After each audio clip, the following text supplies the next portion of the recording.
If you got a little rhythm, move left to right. A new experience, baby, gon' hit your stride. Who walking? I'm walking. Who walking? I'm walking. Who walking? I'm walking. Is you walking? And when the grooves get good, don't right to left. Shut up, y'all. We got grab the tread. Now who walking? I'm walking. Is you walking? I'm walking. Then stretch and walk it out like you know your plans you have for me. There's no evil. It's all good things. Lord, I love you, so I will. Here I let my fear die. That's why I'm walking. When my eyes can get it right. They gon' be my guide. I'll follow. The trouble. When I don't understand, I will surrender to your plan. Don't clap your hands, everybody. I say me, don't fail me now. Don't chase it.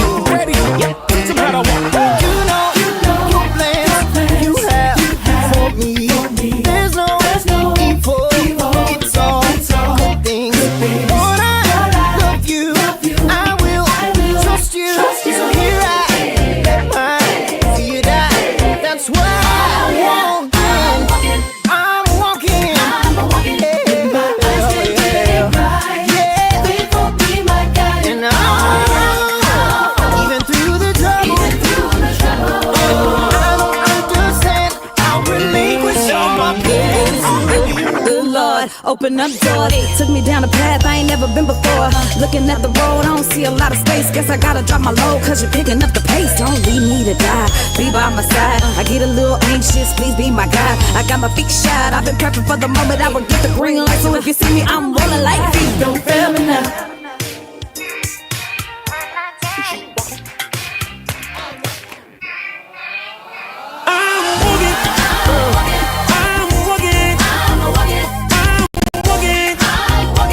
Like I am, by faith. Oh Lord, I'm walking.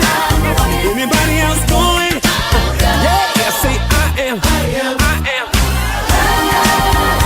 I'm walking. When my eyes can't get it right, will be my guide. Oh yeah, I'll follow. When I don't understand, I surrender to your plan for me.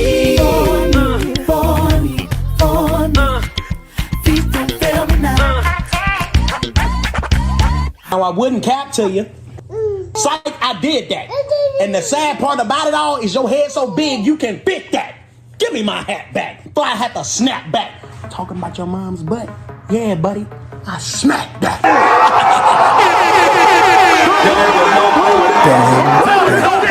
You teething right. Yo, chill.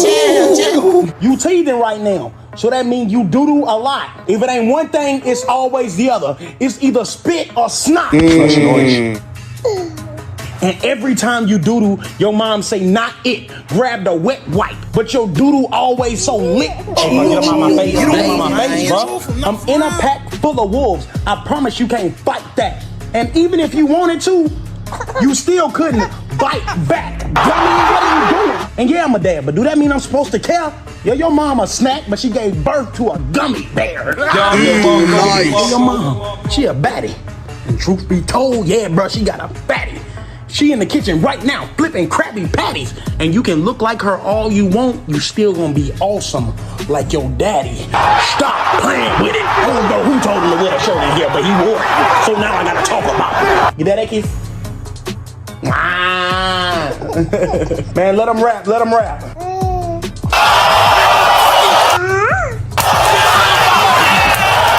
He ain't supposed to be able to talk about that, bro. You said that was off limits.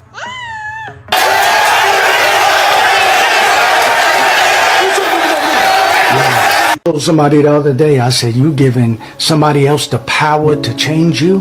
Because they said this person did them so wrong that it changed their outlook on future relationships. I said, you gave that person that much power to reshape you, to transform you into something that if you saw yourself in the light that other people see you as, you would be ashamed of yourself. And you gave that person that much power just because they hurt you, just because they let you down to a degree that you've never been hurt before. You allowed that person to transform you and change you into something that you actually hated seeing in other people, but now you've actually become that person, and you try to justify your behavior by saying, nah, I'm smarter now, I'll never let that happen again. No, you bitter now. You get smarter, you move differently, you change your course of action for the next people, but you never change who you are. Never allow somebody to take those good qualities, the qualities that people fell in love with you for because it made you who you are. You don't give people that much power. Stay who you are, but change the people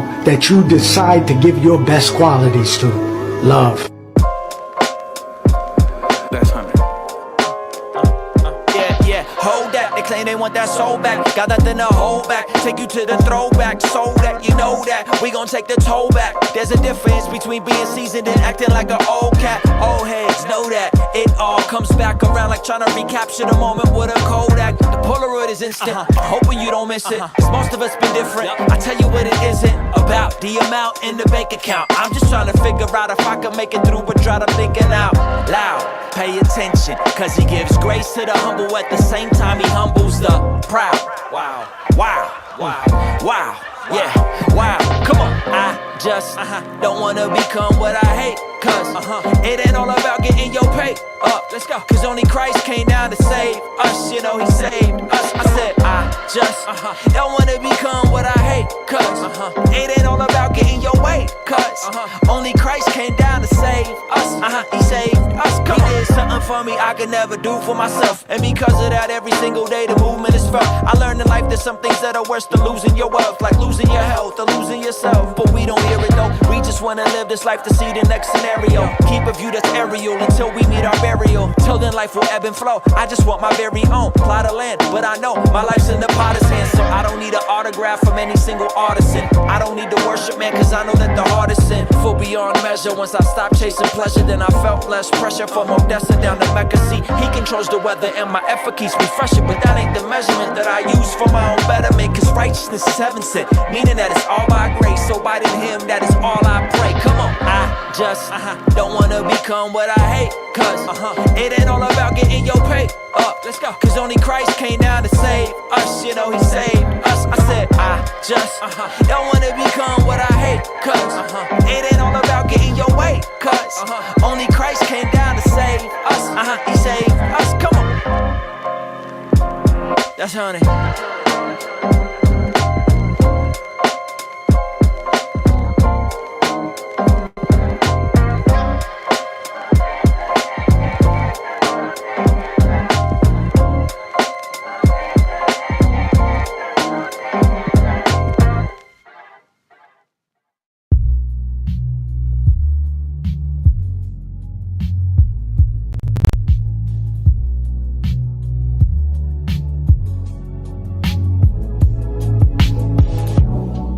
No, I never did love, just a pastime. Told myself the last time was the last time. So tell me why. I know that I'm safe for all alone, but when I'm with you, I lose control. And I'm not new to heartbreak, babe, but that's a risk we all gon' take. Cause the vibe's just right. Thought I'd never fall in love again, but I just might. Cause the vibe's just right. Thought I'd never fall in love again, but I just might. It's risky, and I know it. Once we get to go and we can't stop, we're like a locomotive. A runaway train out of control. and this could be unforgettable. I'm hoping we don't get off track, cause it's gonna be a long way back. Cause the vibe's just right. Thought I'd never fall in love again, but I just might. Cause the vibe's just right.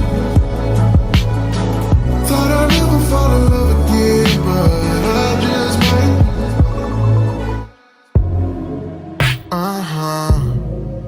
Oh yeah.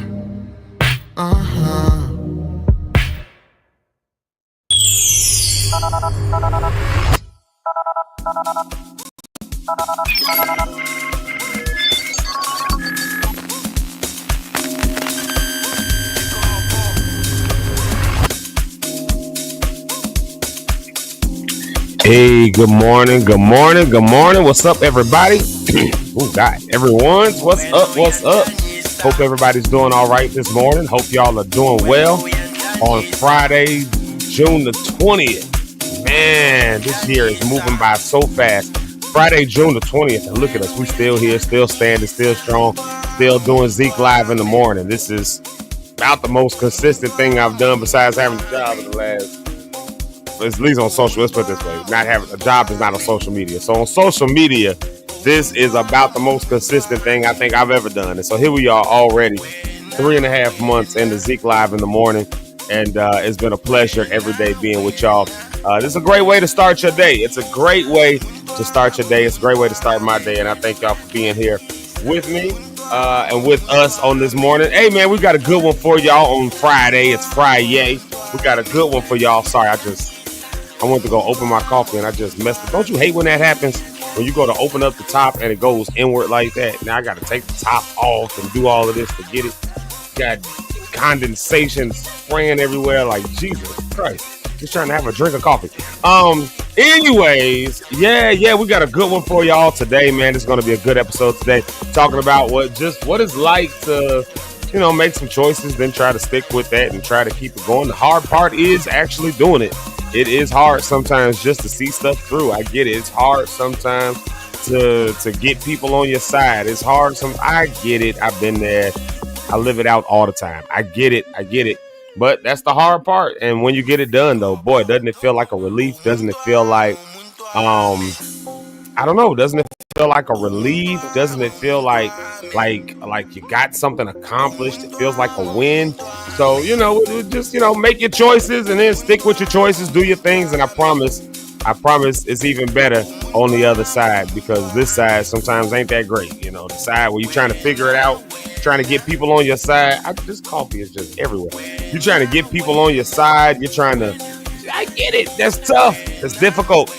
But when you make a decision, you stick with it. That is what it is. Like Rich always says, right? Life is choice driven. Live and die by the choices we choose to make. So, okay, I live with that. I got that. That's what's up. I can get with that. Yeah. But, sometimes the hard part then after you make the choice of what you're going to do, sometimes the hard part is then seeing it through, actually doing it. That's the hard part. So, we'll share some stories, be vulnerable. Of course, y'all are always welcome to jump in the comment section, because you guys are locked in with us every morning. Y'all are always welcome to jump in the comments and share stories, quips, ideas, all those kinds of things. And y'all know we engage as much as we can back and forth with that. But then also, y'all know this is Rhonda on the Rock. Shout out to her. This is going to be her last episode for a little while, because y'all know, well, she's talked about it, and she's going to talk about it a little bit more today. She's elected to have a weight loss surgery. So she's elected to do that. She's been very open and honest about that. Of course, you can find out more info at that with Rhonda Reimagine. So please go free. Please go free. This is what you tell a dog when you're trying to get rid of it. Please go free. Oh, Yeller, please go free. No. Please feel free to go over there and make sure to subscribe to the Rhonda Reimagine page, because that's dedicated to this journey that she's on. So please feel free to go over there and do that. Rhonda Reimagine. So show her some love today. Share this with somebody. She's going to talk about a little bit of what's going on this coming Tuesday as she leads up into that surgery. Y'all know she's been on the water diet and all that stuff, the liquid diet. So y'all, we holding our sister up. But at the same token, if you're interested in what that journey looks like, go over there and follow her on Rhonda Reimagine. This is her reimagining what she could have life like if things were a little bit different. And she's been very open and vulnerable about that. And that's not always the easiest thing to do. Y'all know it ain't always the easiest thing to do. To be open and to be honest, and people sometimes can be judgmental and all of that. So whenever there's somebody who is willing to be open, who is willing to be honest about a tough decision in their life, it's a good thing to go and celebrate that, especially when it's one of our own. We gonna celebrate it over here. So there you have that. Let me just make a couple quick more announcements. I cannot speak today. A couple quick more announcements. A couple more quick announcements is what I'm trying to say, but I said a couple quick more announcements. Mark it. A couple quick more announcements. Here it is right here. Rashawn Holmes has the basketball camp that's upcoming. This Saturday the 21st. That's why that's in my head. Because Saturday the 21st is the basketball camp. I knew there was something going on Saturday. So, okay, but I got something else I done signed up for now. So there we go. I got to do that. And then I maybe make my way over there and say hello. But here we are right here, Rashawn Holmes basketball camp. If you're in the Chicago area, this is going to be in Hammond, Indiana. So you definitely want to come out for that. It's $40 a registration ticket, so you can get registered today. Tell your friends, tell your kids, tell your, y'all know every hood kid got dreams of going to the league. I'm not saying that they won't, because a bunch of them will. But a lot of them won't also. But I tell you, one way to make it a little bit easier for them to start thinking about that is to go to these kinds of camps. And so this is coming only $40. I told y'all a lot of these camps are really, really expensive, especially with access to actual NBA players and scouts and recruiters and trainers and all of that. Like giving you the kind of skills and talents from that perspective. That's a whole different level, whole different ball game. And it's usually a lot more expensive. But they do this as a give back. Sean does this as a give back. So they only charge $40 for it. So, to help cover some of the expenses and other things like that. But, they try to figure out other sponsorships. That's why Rich was doing all that other stuff. Remember, like all the body armor and all. So, try to find other sponsorships to help pull it off so that you can give it back to the community. And so that's what this is. So would absolutely love for y'all to attend that. That would be so cool. And then here's something we got going on at 114th and Vincennes. Again, if you're in the Chicago area, this is in the city of Chicago in the Morgan Park neighborhood, 114th and Vincennes at APC Morgan Park. Shout out to Bill Ellis. This is every second and fourth Thursday from 7 to 8:30. You're doing a new thing called Healing Voices. It's not really new, but y'all know what I mean. Like, it's a new take on it now that we're going to be doing Breathe and Build. And we're working on a new flyer for that. It's going to have that language incorporated in it. Breathe and Build. On the second Thursday, we breathe. We just relax. We just woo-saw. We let the music play. And, you can sit back and just listen to it. Just like we do on this show. You can just sit back and listen. You hear that music's playing in the background. Y'all hear that? See how it just kind of sets a vibe. You know what I mean? It just sets the vibe, right? And that's what we're going to do on those second Thursdays. And then on the fourth Thursday, we got what we call Build. And so if you're interested in techniques and other things like that that'll help you along in your musical journey, maybe it's techniques in singing, techniques in breathing, techniques in motion and movement, techniques in stage performance, all of that stuff will be there. And all of it points to one thing. This particular goal right here for Healing Voices, this particular goal is really centered around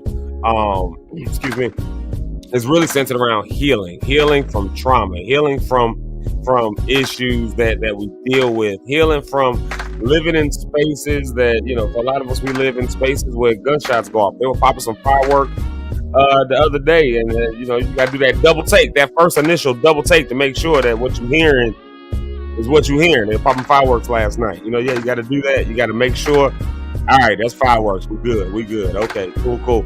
Like, but that's a trauma. Like, there's a lot of people that when they hear pops, the first thing they think is fireworks.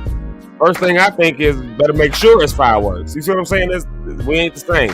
So we want to heal from that kind of stuff, right? Violence and trauma and struggle and stress and relationship issues and all of those things that have the capacity to just derail us and mess us up. I'm telling y'all, like, that's what we come for. on these Thursdays at Healing Voices. It's using our voice to heal ourselves and to heal others around us. It's using our voice for those purposes. So that's what we're doing on the second and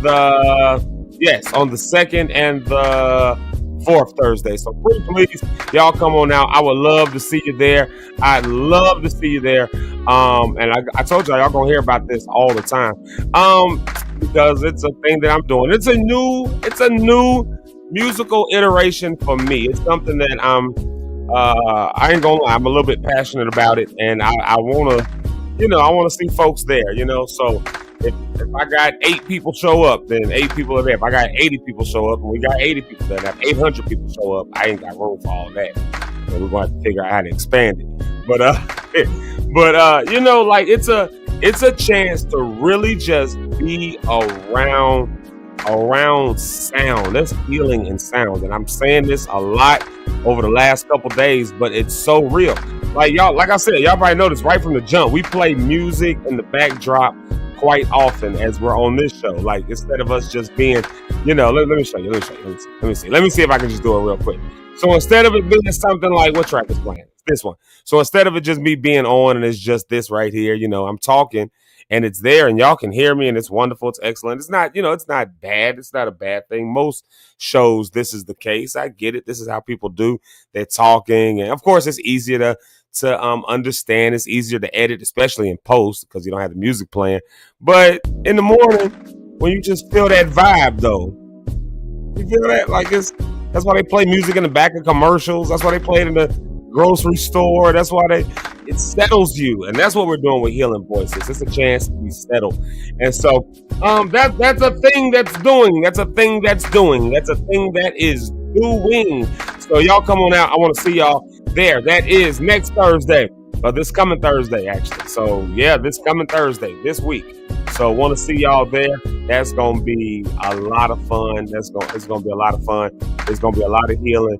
Some people need to breathe by crying tears. Some people need to breathe by writing a song, writing a couple lyrics. Some people might just write some spoken word. Some people might not write anything, just in their thoughts. Some people might just want to be in there and just nod their head, tap their feet, and ain't nothing wrong with any of that. All of it is welcome. All of it is okay. This is not just for people who are artists. This ain't just for people who have been doing this. Nah, man, this is for everybody. And so I want to see everybody there. You're all invited. You're all welcome. And so there you have it. That's what that is. Healing Voices. All right, y'all, let's dive into it without any further ado. Like I said, we got a good one today. We're talking about these different choices that we make and how do we stick to those choices? How do we see it through? And that ain't always the easiest thing in the world. I get it. Like, have y'all ever had any just difficult decisions that sat in front of you? You had to make the choice. You had to see it through. You had to do it. You knew you had to do it, but it was just a difficult conclusion to draw. A difficult choice to make. Now, am I the only person? I might be the only person that sometimes comes across decisions and they become difficult. I know one thing about myself, and I try to be a little bit self-aware in this. I know of myself that I like to see all the sides, or as many sides as possible, before I make a choice. And on one hand, that's a good thing. On the other hand, that could be a bad thing because it can kind of sometimes slow down or hinder motion. So I like to see all the sides, man. I like to see as many sides as I can, because I've known this one thing to be true, that there are always at least, well, if you got 2 people involved, there's at least 3 sides. So I'll say it this way. There's always at least 2 sides to the story. Let's put it that way. There's always at least 2 sides. There's your side and at least the truth. Because all you got on your side is your perspective. Now let another person come in there, then there's always 3 sides to the story. In fact, I will put it this way. I will say there's always one more side to the story than there are people. And that side is truth, whatever the truth actually is. And the truth is, our perspective on the truth is going to always be relative. The way I see it may not be the way you see it. In fact, it can't be the way you see it. I mean, if someone were sitting right here next to me, side note, my wife is home, y'all. We went to pick her up yesterday. I'll talk more about that in a minute. Let me finish this thought out. But if someone was sitting right, say my wife was there, she was sitting right here next to me. She's going to have a perspective. There's a door that's open right here. Y'all can't see it, that looks straight out. But from where I'm sitting, I can see more wall than I can see the whole of the door and what's outside the door. Now, if she was sitting right here, she could see straight outside the door, you know what I'm saying? And see maybe a little bit wider angle. Now, if she tells me that a giant tarantula just walked across the floor outside there, and I say, man, ain't no giant tarantula just walked over there. I'm looking out the door. I don't see no, and she's going, no, there's a tarantula right there. Here's the thing. A slight difference. I mean, we right next to each other. And even that slight little difference of perspective meant that she could see something that I simply can't see.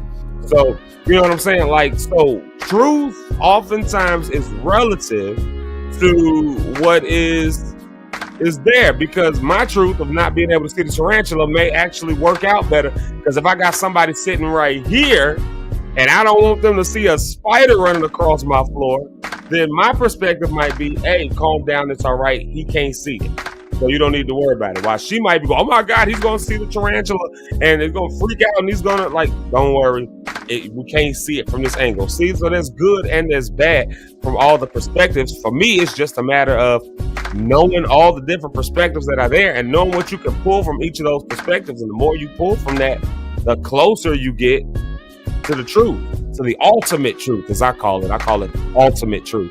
There's your truth, there's my truth, there's her truth and his truth, there's their truth and them's truth. But at the end of the day, there's an ultimate truth.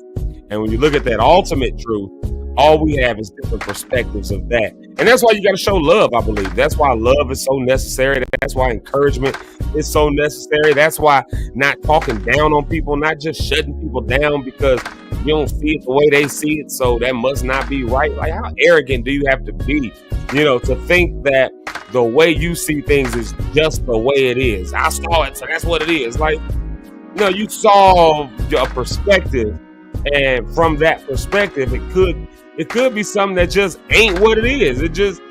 Like, you know, how many times has somebody been caught up just giving, I don't know, a hug, right? Y'all know these relationship issues people be having. So you go hug your homegirl, you know, you hug her up, you know, just somebody you grew up with, you give her a hug, and it's one of those good hugs, one of those, oh my God, I ain't seen you in a while, and maybe, you know, you do what you do. Now, this is somebody that's like a little sister to you. Now, your girlfriend don't know her, you know, doesn't know her, don't know who she is. You ain't seen her in years, but you just ran across her, you hug her, you pick her up, you swing her around, do all that. That she going, oh, so y'all got something going on? Because from her perspective, when you do that to somebody, that's what that means. From your perspective, is no, I grew up with this mother. It's like a sister to me. I haven't seen her forever. Now, y'all arguing about something that just, I know what I saw. No, you saw me hugging somebody that's like a little sister to me.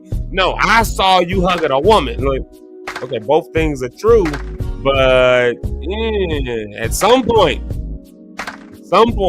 there's an ultimate truth, and the only way we get to that is to come to some kind of realization of what I'm saying has some merit, what you are saying has some merit. Because maybe what that boils down to is, okay, babe, I see that you don't like it when I do that with other women. Maybe I need to reconsider how I hug. Or, you know, but that don't mean something's going on. You know what I mean? Like, and when you just get stuck there, imagine some of the, and you know, that's just a silly example, but at the end of the day, this happened before. It happened to me before, actually, now that I think about it. Why you hug her like that? Like, this, I think every man could probably say they had that, you know, and dudes too, because women might hug a dude, and then the dude come up, oh, you hugging a nigga like that? No, man, you don't be hugging my girl like, you know, all that stuff, and you know, but it is what it is, man. It just is what it is, and so, you know, but your perspective, her perspective, his perspective, all these things are different based on just that, your perspective. Like, it's, but we all looking maybe at the same thing, but we're seeing it very differently. And that's okay. That's all right. What's not okay is to pretend like the way you do it and the way you view it is the only thing there is. Once you do that, you done kind of messed up the game at that point. So, you know, all these perspectives are wonderful. I don't even know how I just kind of got into that tangent, but you know, we're talking about these choices that we make. And so, you know, when it comes down to making a choice for something that's right for you, you're making that choice based off of the perspective that you have on the life that you have to live. I can only make choices based on the perspective of the life that I have to live. And that's where I was going with that. Before I make a choice, I like to know as many perspectives as possible, because there might be something that you see in this situation that I've never even thought of. I've never seen it. I've never heard of it. But because you had a different perspective, now I'm able to take that and incorporate it into the decision I ultimately make. So sometimes, it's a little bit hindering to be that way. Where there's other people who they think of a thing and they just jump right on it right away. And it's like, yo, hold your horses, brother. Hold on, sister. Wait a minute. Then there's other people, like I said, like me, who I'm going to lay all the sides before me. I'd have probably made a great judge, actually. I should have went to law school and did a few years of being a lawyer, and then became a judge. I used to have teachers and stuff that would tell me that. But my mother used to say that, actually. And it's really around exactly what I'm describing right here. Like, no, I'm not going to make a judgment until I know everything. You know what I mean? So that's a real thing. So nonetheless, y'all, so we talking about that today. Nonetheless, we talking about that. And so y'all give a big shout out and a big, when Rhonda gets here, y'all gonna welcome her real good, I hope, because like I said, this will be her last time on for a while, as a result of a choice that she made. And then, we'll tell some of our own decisions and choices and things that are coming up. And hopefully y'all will do the same, and we'll encourage each other in that way. All right, y'all, let's do this. That's my spiel. That's my little bit of soapbox right off the top of the dome. That's my off the top of the dome soapbox that I do every morning. So y'all do me a favor. Y'all welcome somebody. Tell somebody hello. Share this. Y'all know y'all can do that. Y'all can follow. Y'all can subscribe. All the stuff is right there on the side of my face, on the left-hand side of my face. Yes, that's my left. No, that's my right. On the right side of the screen. My goodness. Listen, I don't know my left from my right. I went to public school for a few years. But yeah. Y'all can do all that stuff. Y'all can follow all those things. Please do subscribe, turn the notifications. I love it when you do. We're gonna get ready to do our morning shout outs and a music break. But before we do that, y'all know how we do it. First, I got to bring my mans up to the stage, the one and only I ain't gonna call him pastor today. I'm gonna call him Apostle Eric Rideout. Y'all, welcome to the stage. Here he is. That's funny too. Hey, which ones get the most money? Probably apostles. That's who I am. Yeah, I think they might get the most money. I don't know. Yeah, if I'm gonna be anything, I need something. No, I'm just kidding. It ain't about money. Good morning, everybody. Hope everybody had a good evening. I hope everybody rested well, and I hope your morning is going great. I feel great today. I hope everybody else does as well. Oh, that's nice. Yeah, man. Yeah. Today is Rhonda's last day with us. Yeah. She got surgery on Tuesday, so she's gonna talk a little. She said she's gonna talk a little bit about it today, and just to I know we've talked about it before, but really in the context of making choices, sticking with it. The hard part is really just doing it, and that's always, just seeing it. That's always the hardest part. Yeah. It's the ideas are easy. The concept, how you want to do it, your vision is always easy. It's just doing it. And that's what kills most people. And then when you don't do it, God will put it on somebody else to do it. In some, in certain instances, like surgery is a choice that she wants to do for her. But I'm saying if you have a gift or a talent or a business idea, man, and how many of us have seen people do that, have a great idea and they keep saying, oh, I'm going to do this one day, and they never do it. Then across the country, somebody else pop up with the same thing. Me. Now they're sitting back like, I had that idea first. And it's not that God didn't want you to do it. It's like, hey man, I gave you the idea to do it. You're dragging your feet. I need this done. So I'm gonna hand it to somebody else to get it done. Hey, something else will circle around for you. And in all realness, that's fair. It may seem unfair because I've been in that seat, where I'm like, man, that was my idea. I did that. And God was like, you didn't do nothing with it. Mm-hmm. I needed this done. You chose to sit there, with and twiddle your thumbs and do this and think about it and talk. But I needed action. And that goes back to the scripture, faith without works is dead. So sometimes, we lose opportunities in that way, but he may give us another opportunity. It's like, I'm going to give you another chance situation. Yeah. That's why I think getting up every day is. Yeah, every day. Every day, God gives us the opportunity. Every morning we wake up, it's an opportunity to do better than you did the day before. Make corrections to what you did the day before. Not fall back into something wrong you did the day before, and get a plan to move forward. Yeah. So, and we all been there. You, me, everybody's been there. But it's just once you've been there once, it's a fool to go back to it again. Yeah. You know what I mean? If we've been there once, it's like, okay, I lost everything. Not lost everything, but you know what I mean? I lost that. That was my passion idea, and it's gone. Now, if I do it, I'm looking like I'm copying off this guy or this lady. So it's like, God, give me something else to do, and I promise you this time I'll do it. So that's just the attitude we got to have. Man, it's just doing it, bro. It's just doing it. Yeah, yeah. And now I'm starting to... Yeah, we all been there. I know I've been there. I be sitting in that sometimes. Y'all heard some of the conversations we've had, So, it's part of life. It is what it is. Unfortunately, you get those different things that pop up like that. But now it's a matter of, putting the right pieces in place. You know what I mean? And maybe I'm talking a little bit. I can't speak for nobody else after I said that. Right. I can't speak for nobody else. I won't put this on none of y'all. I'm going to just talk about me because that's how I do it at Zeke Live in the morning.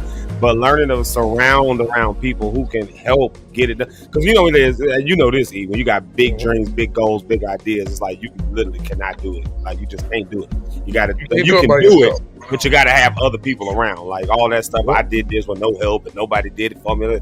That's all a lie. Anybody tell you that, I promise you they learn. If they got multiple things going on, if they working on one thing over here, they may have did a lot of the grunt work, but somebody else was holding down the fort for like the other 12 things they had going on. Like that's always the case. Like, someone is always holding it down, always with you, always there. You got to treat people right. You got to, that's one thing Eric does well. He treat people right. Like, he'll tease with you, laugh with you, all that, but he ain't gonna play with you to that effect. Because and you've recognized this, that in order to do any of the big things that you've done, it was because you had a team of people that you call on to help out. That's one area I always end up struggling in, because I don't trust people easily sometimes, because it becomes easier to sometimes just do stuff yourself when you got to keep explaining stuff to people, and you got to keep, you got to keep telling them. I was that way with a lot of stuff, even when we used to do that award show. I was that way because I know what I saw and how I wanted it to be. But, and funny enough, Nina and some of the others, like, you can't do it all. You can do it, and you might be able to do it, but at the end of the day, you can't be in all places at that venue that night. You need a team of people around. And you can spearhead something, man, and have the best ideas, but, I may be good at putting things together, but let's say, hypothetically, Tamika is good at organizing paperwork, and this one is good with accommodations. This person is good with how to deal with people. This person is good with social media. You need all those things to make what you do work. And I know sometimes people don't do that because it's like, oh, I don't have the budget to pay these people, or this, that, and other. But if a person is believing in you and riding with you, they'll grow with you. They'll grow with you. And that's what I think that, because I've kicked myself in the butt a few times about even the award shows. We still like, man, I should have kept going. Then I sat back and thought about it. For that time, we did, everybody who was somebody we had come through there at the time. Majority of the biggest names we had. So it's not like, and like Kirk couldn't do his flight, but Kirk did the video for it. Thank y'all, blah, blah, blah, blah, blah. So Kirk, Fred, Commission, Clarkson, Kiera, Cece, Truth, Mary, Warren Cavill, we Jonathan Reynolds, we had everybody come through that building. And it came off a bunch of younger people in that saying, we want to try something different. So you do need a team of people at the end of the day. Fred Hammond made a video the other week. It's on his Instagram. It says Chicago. He said, hey, to move this Fred Hammond machine that we have, these are the people that's in my circle. He gave all of us in this video, the band, me, everybody. It's a whole video. He put like a little short, a couple videos. He got my singers, everybody's names, my role manager, Eric right now, he said, these people are the reason you see me. And because he can't do it by himself, I don't care how big he is. I don't care how big anybody is. Everybody needs a team. Yeah. And I know we didn't went into a whole conversation about it. Hopefully somebody's grabbing something from this and saying, I need a team. or Yeah. you need to become a part of a team. Mhm. Become a part of a team, and then from being in that team, you can venture off on other stuff. You learn a lot from being in a team. Yeah, it's true. It's You know, true. these And people now are I'm in a good. space. Yeah, I was gonna say I'm in a space now where I'm having to rebuild my team. Like I've always had, and I say it all the time. So maybe hopefully people don't think I'm blowing smoke up y'all's tails. But like when I'm always saying, I appreciate like you and Richard and all that, for having my back all the time, even through a lull in life. But now I'm in a season now where I got to rebuild a team. I got to rebuild. Yeah. What a team looks like, what a team is, what we're doing, what's the mission for it, how we going to do it, how we going to see it through in ways that, and we can talk about this when we get back for a minute. Yeah. Like, how do we see it through in ways that, serve the purposes of what the vision is and what we're going to do, but for a new day and age, you know what I'm saying? Not just regurgitating what was, or what's old or whatever. But how do we like now move forward with it? With people have new lives, people have other stuff, Family, and maybe stuff. just accepting that some people we ain't gonna see them no more. That just is what it is. Like, you know what I mean? And there's nothing wrong with that. I'm This not is true. saying it in a negative way. I'm just saying it in a way of like it is what it is. Sometimes it just is what it is. I guess. So, Sometimes in life, you just grow in different directions. It's just like college. yeah, You still love the people. Some of the people you may never see again. yeah, It's yeah. life. You got family like that. You got family you close to that you don't see all the time. It's just life. I'll tell you what. Let's take this music break, then let's come back. Let's keep on that conversation because that's good stuff. That's good stuff. You giving me therapy this morning. Let's. We're gonna take this quick music break, y'all. We're gonna be right back. Y'all know also we're gonna do more than shout outs when we get back. So if you haven't said good morning already, please go ahead and tell us good morning because we love it when y'all tell us good morning. We want to hear from you. So please come on through and say good morning and encourage somebody this morning. But right now, though, here we are with a Kese.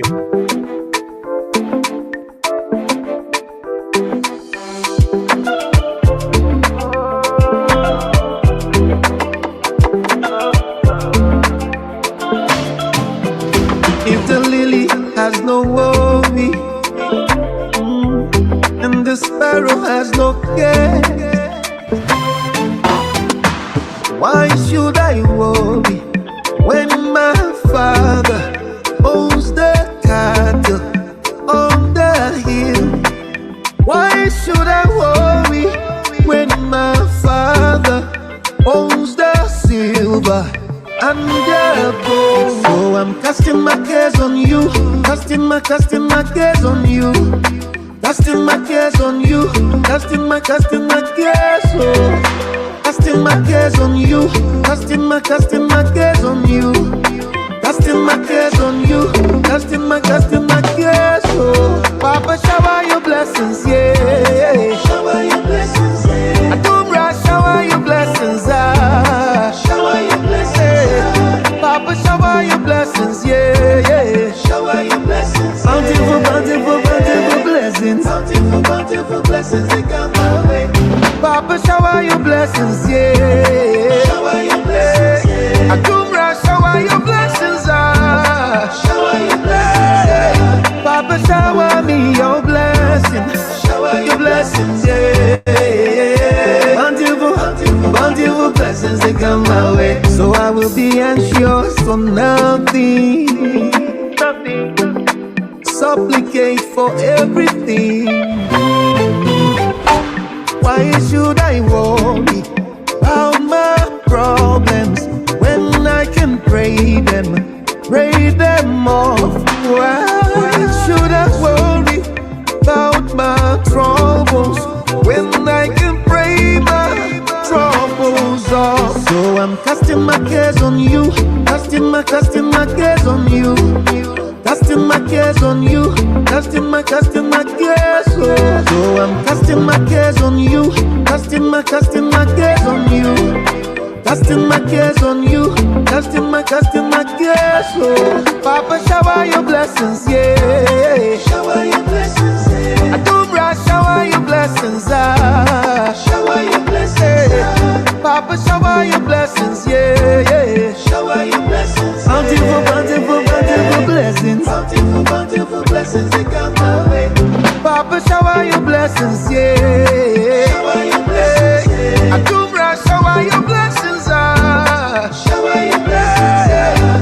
Papa, shower me your blessings.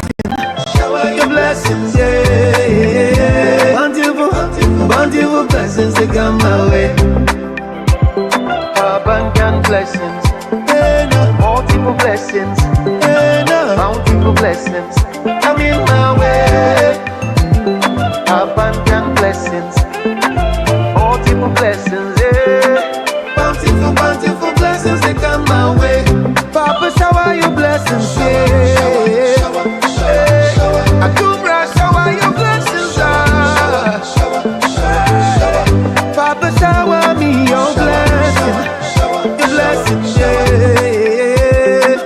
Bountiful blessings they come my way. Abundant blessings, multiple blessings, bountiful blessings come in my way. Abundant blessings, multiple blessings, yeah.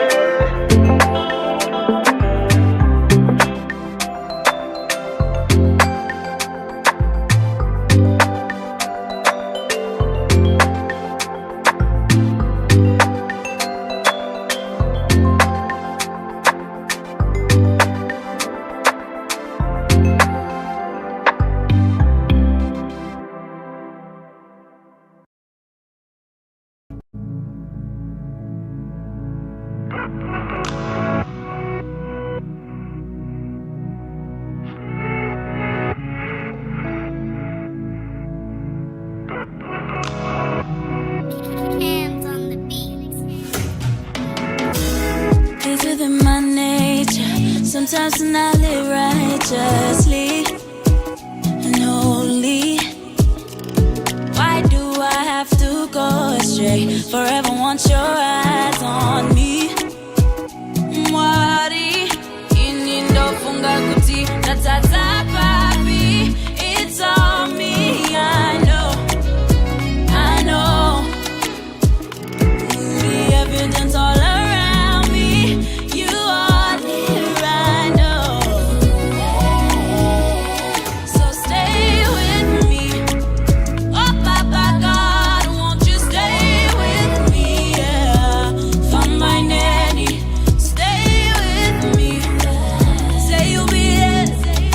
Stay with me, Papa. No, I ain't perfect. Obstacles will test my faith, inhibiting purpose. I tripped up one too many times. When I fall, Munoti, I'll rise again. Irindo funga kuti, tatata papi.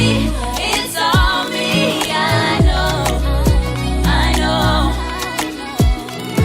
The evidence all around me, you are near, I know. So stay with me. Oh, Papa God, won't you stay with me? Yeah. From my nanny, stay with me. Say you'll be there. Stay with me, Papa.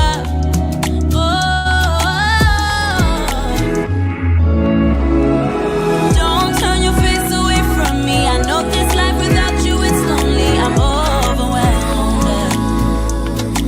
Please don't turn your face away from me. I know this life without you, it's lonely. I'm overwhelmed.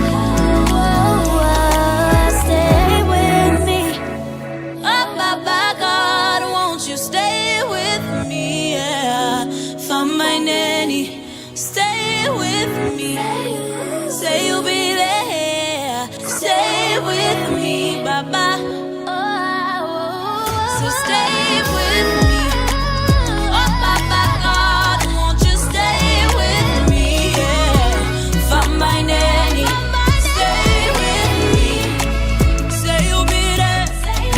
Yeah. With me, Baba. Yeah. Oh, Stay with me. Stay with me. Hey, we love that right there. Y'all know I'm into the Afro vibes and all that kind of stuff like that. Have y'all already said it? Have y'all already said good morning? Because guess what's coming up now? It's the morning shout outs. Yeah, we want to hear from you. Yeah, I love those Afro vibes. I love all that stuff, man. Eric, I love those songs. Those are some good songs. I got some other ones I got to send you. Some other music on that like that. It's crazy. Yeah. I got some good stuff, man. That, like I said, people go tune in like, where y'all get that from? Where y'all get that from? Where y'all get that from? Yeah. And we got a musical guest next week on Tuesday.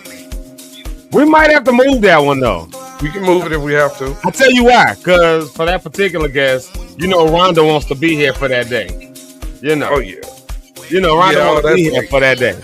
Yeah. So we gotta make sure. So we can't even say who the guest is because no, we can't. Well, I don't know. Did we already say it before though? No, we haven't said it, but we right. She want to be here, and we can wait till she come back and let her conduct that interview. Right. Oh man, if we have him on the day she's not here, she'll really think you hate her for real. Here, like, Rhonda already thinks you hate her. Oh, that's funny. Because I was looking at something earlier, and I thought because she got me on her social media, right? So when she her post, she made my picture, her profile with the point. That's what I'm talking about, like yo. But I'm ready for her. I'll put something together, and I'm gonna wait, a couple of days, and vengeance is mine. So that's all I'm gonna say. Yeah, y'all are getting hilarious. But I ain't gonna mess with her yet. I ain't gonna mess with her.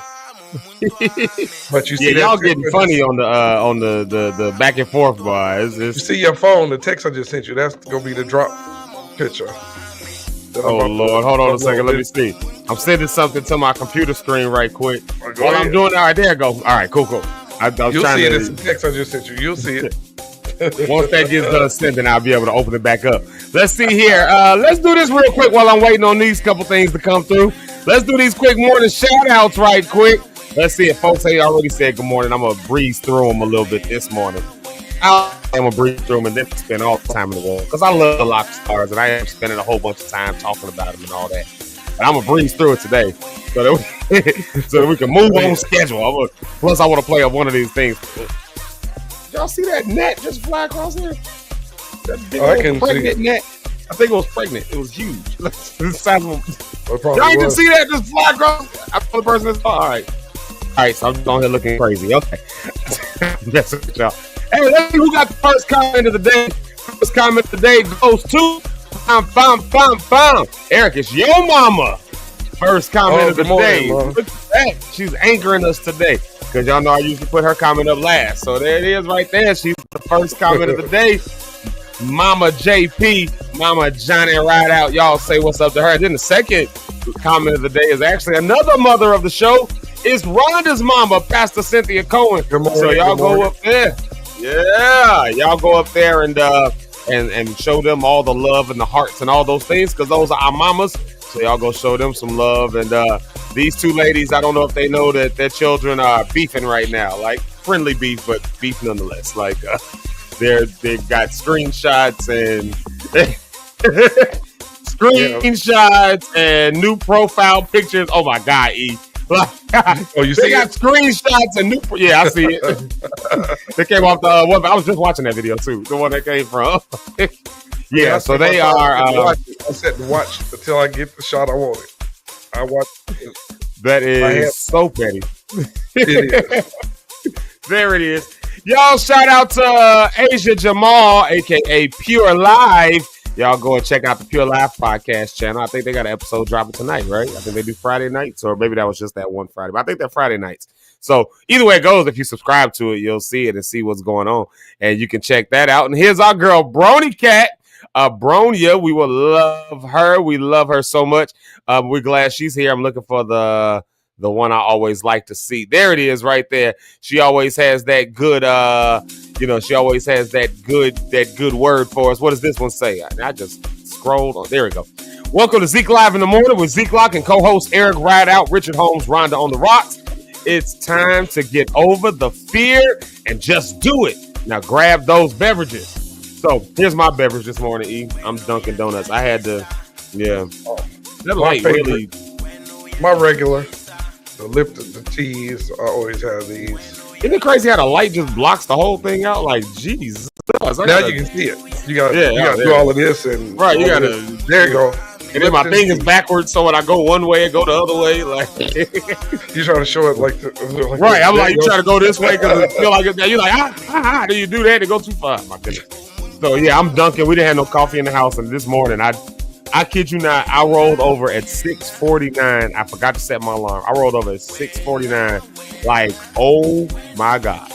And I thought it said, so when I first looked at it in my head, it was 7:49. Like in my head, it was 7:49. You was like, well, we won't be on today. I was like, I guess we. And then, of course, I didn't have no missed calls or missed messages because by that time you would have been calling me or something. So I was like, I didn't have to get a double check. I might not have called. I'm like, oh. I guess he said we weren't doing it. Good deal. And then shout out to Miss Brenda Rose. Well, I said all that to say that's why I had to leave and go get some coffee this morning. At 7 o'clock, I loaded the show and left and got coffee. So the show got loaded at like 6:59 and I was out of here.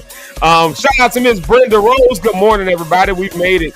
We've made it. We made it to Friday. So let's not forget why we celebrate Juneteenth. And yeah, we celebrating Juneteenth all weekend. It started yesterday on the actual holiday of Juneteenth, and we celebrating Black beauty, man, and all of that all weekend. I'm glad you said that.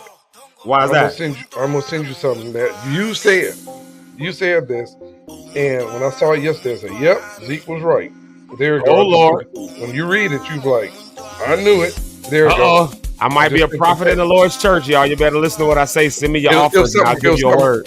It was something from your president. There you go. It just came through to you. But when you read it short, you can be like, "Wow." Let's see. And what is he referring to? You can read it out loud. What is he referring to? He posted that yesterday. Too many non-working holidays in America, costing our country billions of dollars to keep all of these businesses closed. The workers don't want it either. Soon we'll end up having a holiday for every once working. What does that mean? Soon we'll end up having a holiday for every once working day of the year. I don't know what he was trying to say with that. In other words, he's saying if they're gonna try to have a holiday for every day of the year.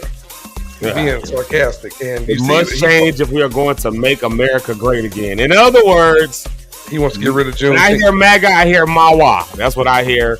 Great is replacing this for white because a lot of people believe that white is great. So when I hear MAGA in this sense, I hear Mawa. And so yesterday, we celebrate Columbus Day, and we know that ish ain't even real. We know it ain't real, and we still celebrate it. But on Juneteenth, he posted. I told y'all they gonna try to take Juneteenth away from us. So everybody just okay. So here's a. And then yesterday he made that post about it. I didn't even see that. We need to get rid of this. He want to get rid of Juneteenth. That was his Juneteenth message. That was on Juneteenth. Yeah, I got other thoughts that I don't think I should say them online. But you know what? Like, ain't that crazy how they do us that way? Like they take our stuff and just cast it aside, man. I don't. I wouldn't be surprised after he clear out the Hispanic brothers and sisters if we own some kind of list, something with us next. Listen. Freedom. We got papers on us. Freedom papers on this. Did you see about Kid Rock? And then I'm going into the rest of these morning shout outs. But Kid Rock, did you see the thing that happened with him in Nashville, his restaurant? They had to close it down. It was recent. I think it was last weekend or weekend before last. But I just saw this clip come across it. Mm-hmm. And I saw it on TV, so I couldn't screenshot it to put up or anything. But apparently Kid Rock's restaurant, which, now for those who don't know, Kid Rock, is like a Detroit rapper wannabe, like rock and roll rapper, Detroit style. And he wants to be Trump's right-hand man. Yeah. Him and Trump, are best friends, I guess. So anyways, he, did a lot to get Trump in office and all that kind of stuff. And then, all the stuff about illegal immigration and all that, then a couple weeks ago had to shut down his restaurant because they were doing ICE raids in Nashville. And so they had to tell their employees to stay home out of fear that they might lose their employees because ICE was doing raids over that way. That was like when I heard the article, that's what you get. Facts. Like when I heard the article, the person that was posting, he was like, every time I post these things, it's like every now and again, there's one story that comes across that's so crazy that I have to check it like 3 or 4 different sources to make sure that it's right because it's just that wild. So he had a F around to find out moment, apparently. And you know what? Good for him. Yeah. Good Absolutely. Good for him. Absolutely. Yeah. Serves you right. Yeah. Join the rest of the people in poverty, sir. Here's one from DJ Red. Oh, this music stopped. We got to get a new track playing. Hold on a second. I know what I want to play. Hold on. Before I read, don't worry. I'm not going to play the song, Eric. I'm not going to play it. Oh, shoot. Oh, okay. Wait. Okay. I was just reading his message, and I was like, wait. This is the one I want to play right here. This one right here is just smooth. This back is just this easy. Matter of fact, you know what? Wait a second. No. I'm gonna play this song again right here. Let's play "Stay With Me" one more time. There it is, right there. Okay, we're gonna play that in the backdrop. I just like this song. I love it. That's a great song. It's a great video too. Yeah. Oh, it's a great video. It's such a good video. Oh man, they did their thing on this. Margaret Johnson, DJ Red. Good morning, blessed people. You were born looking like your parents. Some of y'all were born looking like your parents. Some of y'all were born looking like Cookie Monster. You'll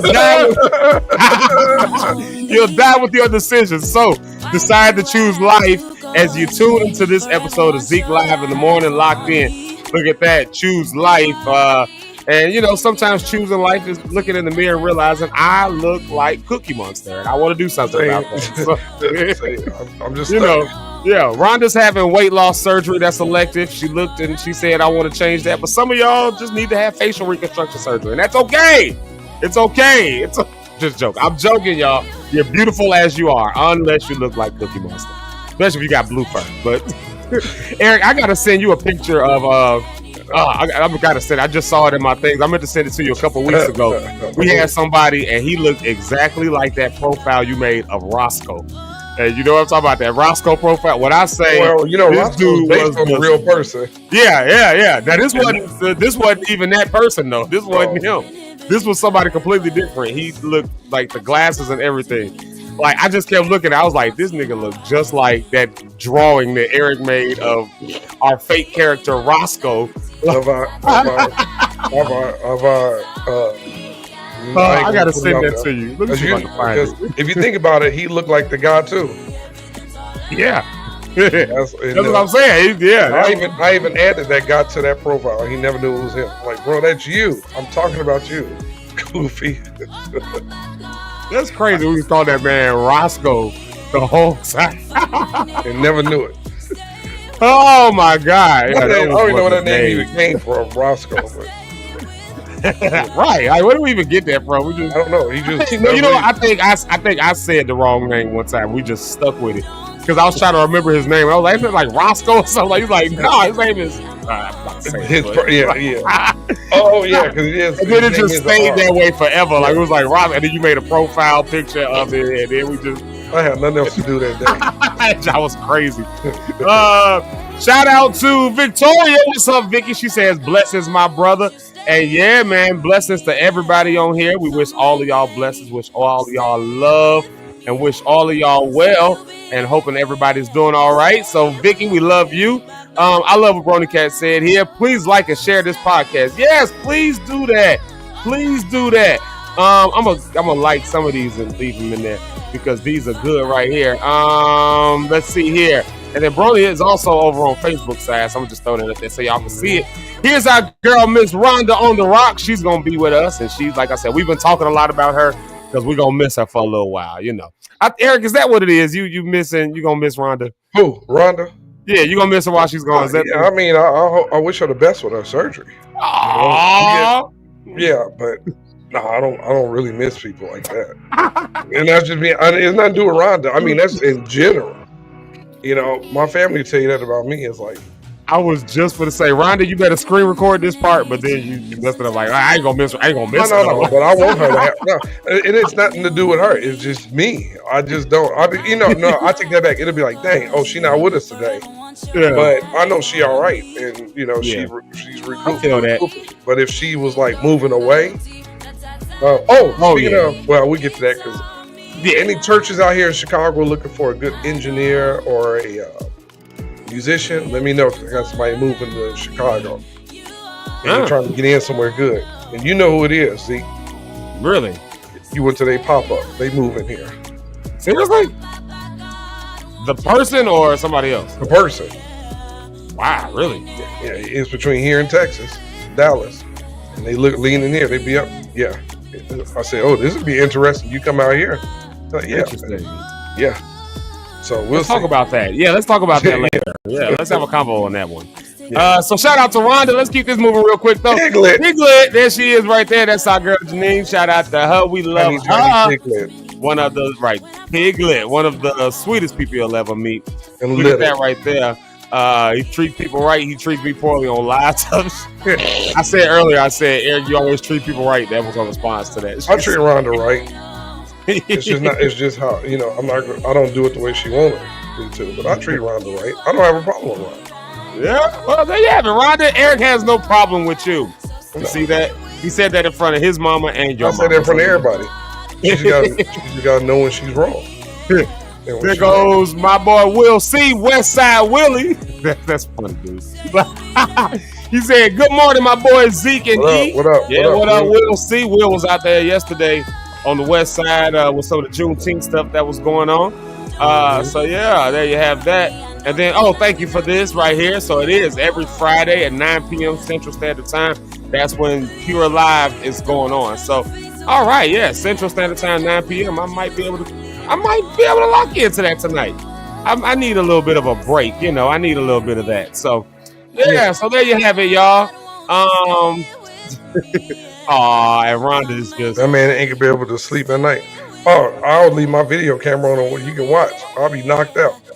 I'll be knocked out. But, it's gonna be weird with you not being here. Yeah, I know, right? I'm like, oh, she's not here today. She's become such an integral part of this show. She really did just come in like a hurricane, didn't she? Came in. Yeah, just came in. Just and we love it. We you know what though? We love that energy that she brings to the stage. And I think the audience loves it too. So let's do this. Let's take another quick music break. We're gonna come back and y'all we just turned the comments on the side. So now I've been telling y'all this. You can see it on the bottom screen. Now I don't know how much longer that's gonna be the case. Because I'm starting to talk about new things. Like I was just talking to somebody yesterday about another platform to stream on and all of that. I think I was giving them StreamYard. They were not StreamYard. We're on StreamYard.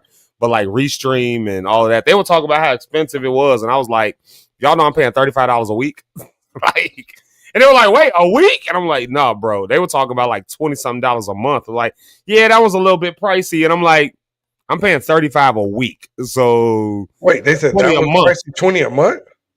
It was something, but I think I need the more advanced version. And part of the reason we paid the $35 a week is because this is the advanced version. This is what allows us to have this many people on the stage, especially with all the backdrop. Because every time we present a song or a video or something like that, that counts as a guest on the stage and in the background. Really?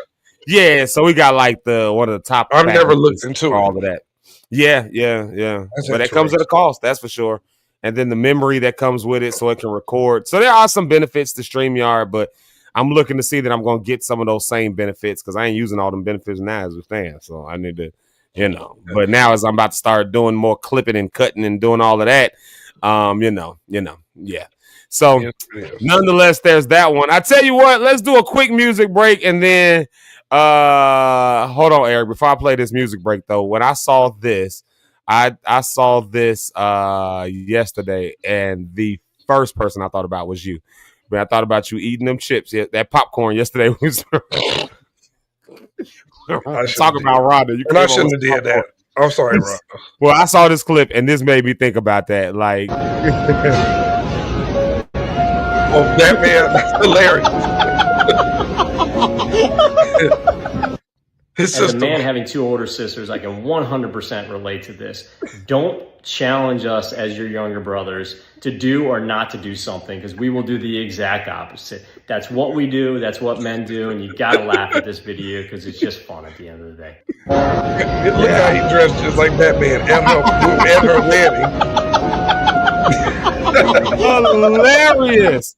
I tell you what, let's do this. Let's do one more hot take. Eric, you sent me this one. Dude, that's hilarious, though, that this man came to his sister's wedding dressed like Batman. And I would do that to my sister, just like it. Don't do what she said at the top. When your sister tell you not to do nothing stupid. Yeah, when your sister tell you not to do something, you're going to do it anyway. It's like Batman at don't wear something stupid, so I'm going to come here like Batman. I saw that, and you was literally the first person I thought about. I was like, this is Eric. I would definitely do it. and be proud. Sign autographs.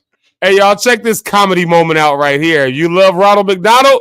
Well, you haven't seen the rappers on the... I gave him a sweater. He was like, gee, you knit? Gee, you knit? My girl hates it when her hair gets wet. It's such a pain, even if it's just Lil Wayne. Look at her. Lil Wayne. I once got into a rap battle with a peanut. He got roasted. I got a buddy who's a Jewish rapper. We call him Dr. Dreidel. Oh, Dreidel, my Dreidel. With you, I always win. Dr. Dreidel. Oh, man, I smell pretty good. I must be post-cologne. Post Malone. I get it. Right. My girl wanted me to take her to Bangkok, but rappers can't take holidays. We forget Tupac. Oh. Tupac. Shakur. All right, I'm going to get off here to my stop. I'm going to go to Whole Foods, get some sick beats. Albert Einstein was one of the first white rappers. They call him MC Squared. Oh. Look at the people's faces. Come on, man, these are funny. Give me a Drake. My girl thinks I read her private blog, but that's not true. I just Snoop Dogg.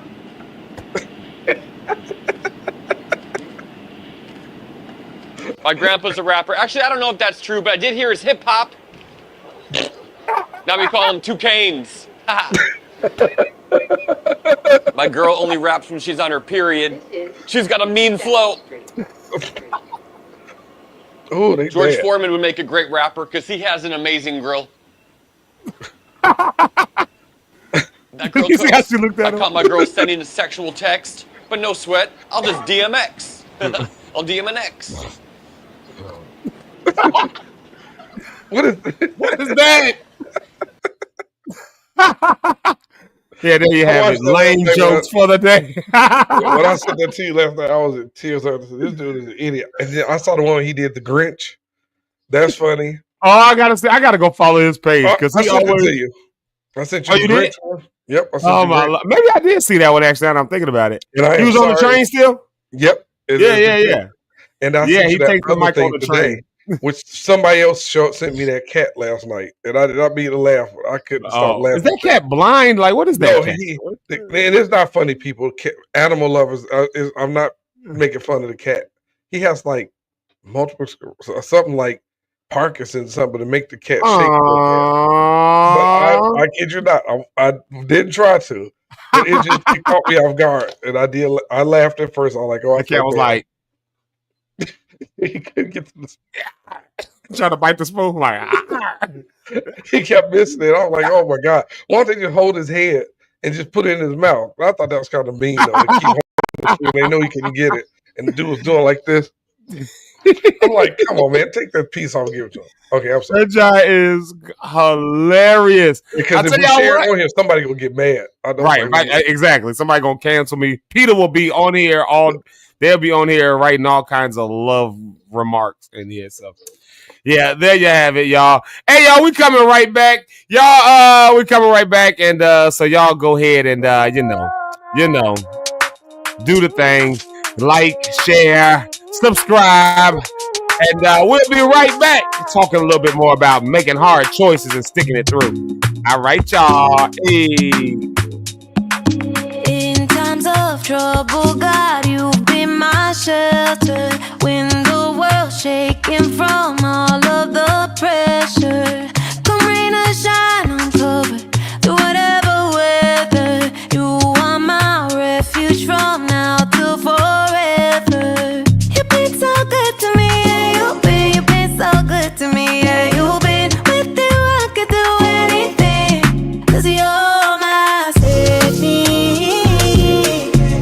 There's a peace I can't deny, and I know I'll be alright, 'cause you're my safety.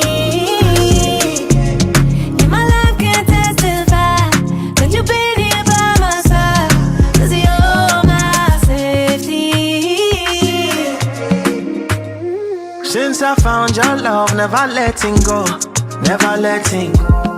Take my hand and lead, and I'll follow you. Oh, you hold me down like an anchor below. You surround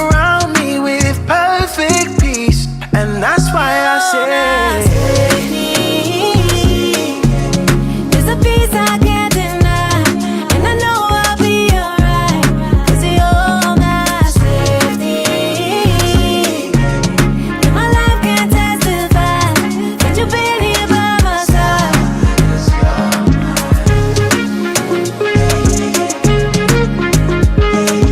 You're my safety, you're my safety. I follow, let you lead the way. Everywhere I go, every single day. Never wanna leave, I just wanna stay.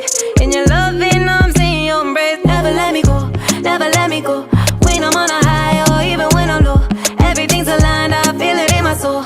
'Cause I know, I know, I know you've been so good to me, yeah, you've been so good to me, yeah, you've been. With you I could do anything, 'cause you're my safety. There's a piece I can't deny, and I know I'll be alright, 'cause you're my safety. You're my safety, you're my safety. I will be running to you. You're my safety, you're my safety. So hide me, hide me, hide me in your loving arms. You're my safety, you're my safety.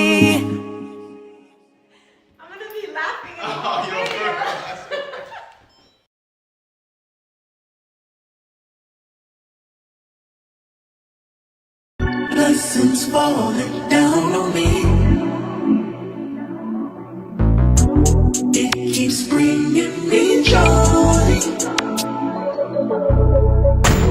Each blessing I receive,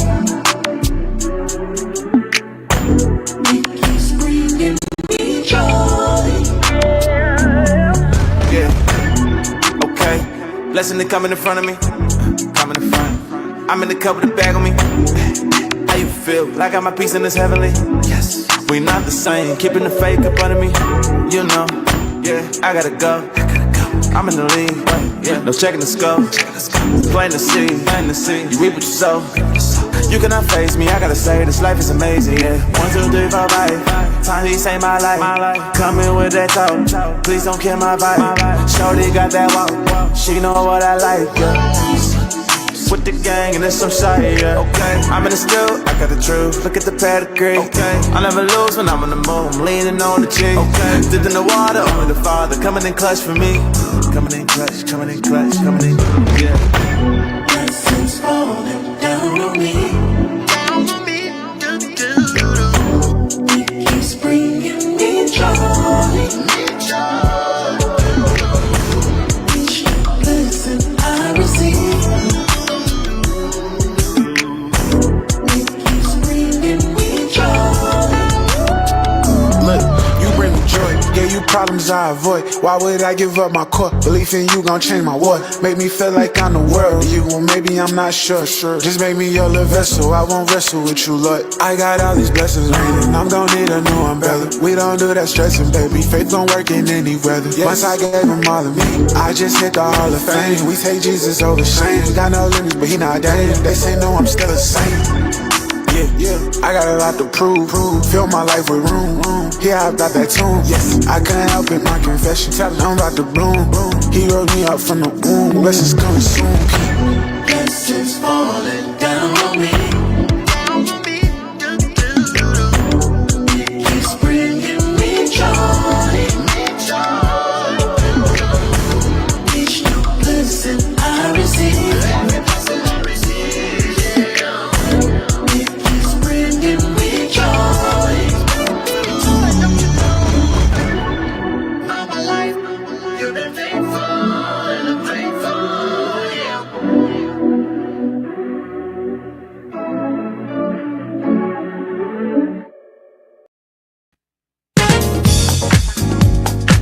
Hey, and we're back. We're back. Hey, y'all. We back. Hey, y'all feel the party? Y'all feel the party vibes? Hey, I hope y'all feeling the party vibes. Hey, that was some of our favorite stuff right there. I was trying to get this other song loaded up, and as soon as I went to click it, it wasn't there. But y'all, I feel the party vibes today. I feel it. It's Friday. It's Friday. But y'all know what we gotta do. Eric, you know what we gotta do. We gotta bring to the stage the one and only. We gotta party for real because it's her last day for a while. So we gotta party for real, y'all. We gotta party for real. Rhonda, I didn't know she was coming on right now. I was not paying attention. I am sorry. No, I didn't see. I see her at the bottom now. I mean, I knew she was coming on, but I didn't know she was going to come on right now. Let's bring her on up. Y'all, welcome to the stage. I usually play the Rhonda on the Rocks theme song, but today I'm playing Party Vibe for her. Today is Party Vibes. Welcome, Miss Rhonda on the Rocks. Hey, Rhonda. Hey. Good morning.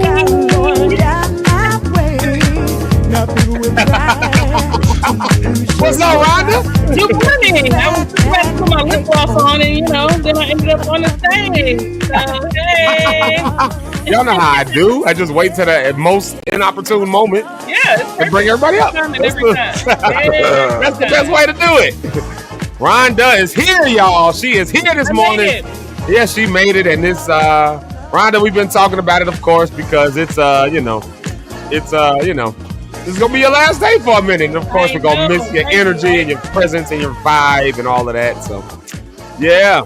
I'm gonna miss you guys. Oh, well, we're gonna miss you too. You can't hear her.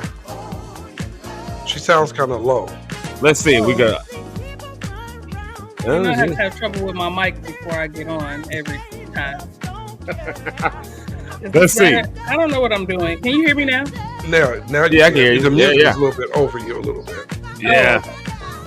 Yeah, no, I'm gonna miss you guys. I'll probably be out next week for sure. And depending on how I feel, maybe the week after. But we'll see. Hopefully not 2 weeks. That would be insane. You guys might try to replace me in 2 weeks. No. I can claim a spot. You cannot be replaced. You are irreplaceable. I want you to know that. I'm saying that live on the thing. You are irreplaceable because you are you. You are who you are, and that's that's your essence. That's your vibe. And so, I think that's so dope, and that's why you're here. That's why we like you. That's why we love you. Yeah. Eric, are you gonna miss me? Because I heard you saying that you don't. I don't generally miss people. I really don't, to be honest with you, because I know I'll see him again. But it'll be odd with you not here. And at first I was like, well, we just have to have somebody sit in when she's not here. Then I don't know. I thought about it. I thought about going back to the first person we had, say, oh, maybe she'd come back and sit in. But I told her she can come on anytime I gotta call her too. I haven't talked to her in a while. She said you ain't called her and she did call me, and she was doing her DoorDash thing, and somebody had 6 cases, 40 bottles, 40 things of water, and they were on the top floor. Why does she always end up in these situations? We need to have her on. Rhonda, have you met Tiffany, didn't you? I think Ms. one time we were on together. Yeah, I think one time. Yeah. But nobody can replace you. Up on us. Nobody can replace you, and it's gonna be weird with you not here. Yeah. But says he will definitely miss you. I know he will. He's gonna be weeping, moaning, gnashing his teeth. He's gonna miss me. Gnashing teeth. Going to be sick. Oh no. Zeke. And now he has my address. He may just pop up at my house. I know. No, Zeke. But payback is a mug, and Zeke already saw what I got ready. So. Oh Lord. Yeah. But she gonna be laid up in the house under the weather, and I did it when you were like. You did it for no reason, but you didn't have to make it you didn't have to make it a picture on your page. I did have to make it a picture on my page. I absolutely did because, yeah. Okay. You went really hard yesterday, so I had to make sure that I showed you. Yeah. I don't know. Rhonda gonna be in the house for at least a week. I mean, with nothing to do except look at the phone. So I don't know. She might. It might get real on these streets. Well, I was just making some alterations to one of my pages. So. Okay. No problem. Great. It's great. They're gonna be like, "Who is that baddie? Oh my God, is she single?" Yes, I am. Yeah, I just finished this. We got to give shout outs real quick to Miss Jamaica Lachey and Pastor questionable Jeremy Sanders. My boy. Questionable food choices, Jeremy Sanders. We got Pastor Sanders. What's up, bro? This man said he gonna do food reviews on Mondays and Tuesdays. We should and let I him think do he's it. gonna get. Well, I think he's gonna get all the engagement in the world because just yesterday we spent like 40 minutes talking about. But he never ever explained it. How do you cook macaroni and cheese if you don't bake it? No, How he does said he make it? What did he say? I guess on the you just put the cheese in it. Yeah, just on the stove. You just it's not mac and cheese. It's noodles and cheese. Really, it's not mac and cheese. You know, there's a craft to it. You have to bake it. You know, you don't have to put eggs in it. I'm not a huge fan of the eggs. Do you know how to cook, Rhonda? Yeah, I do know how to cook.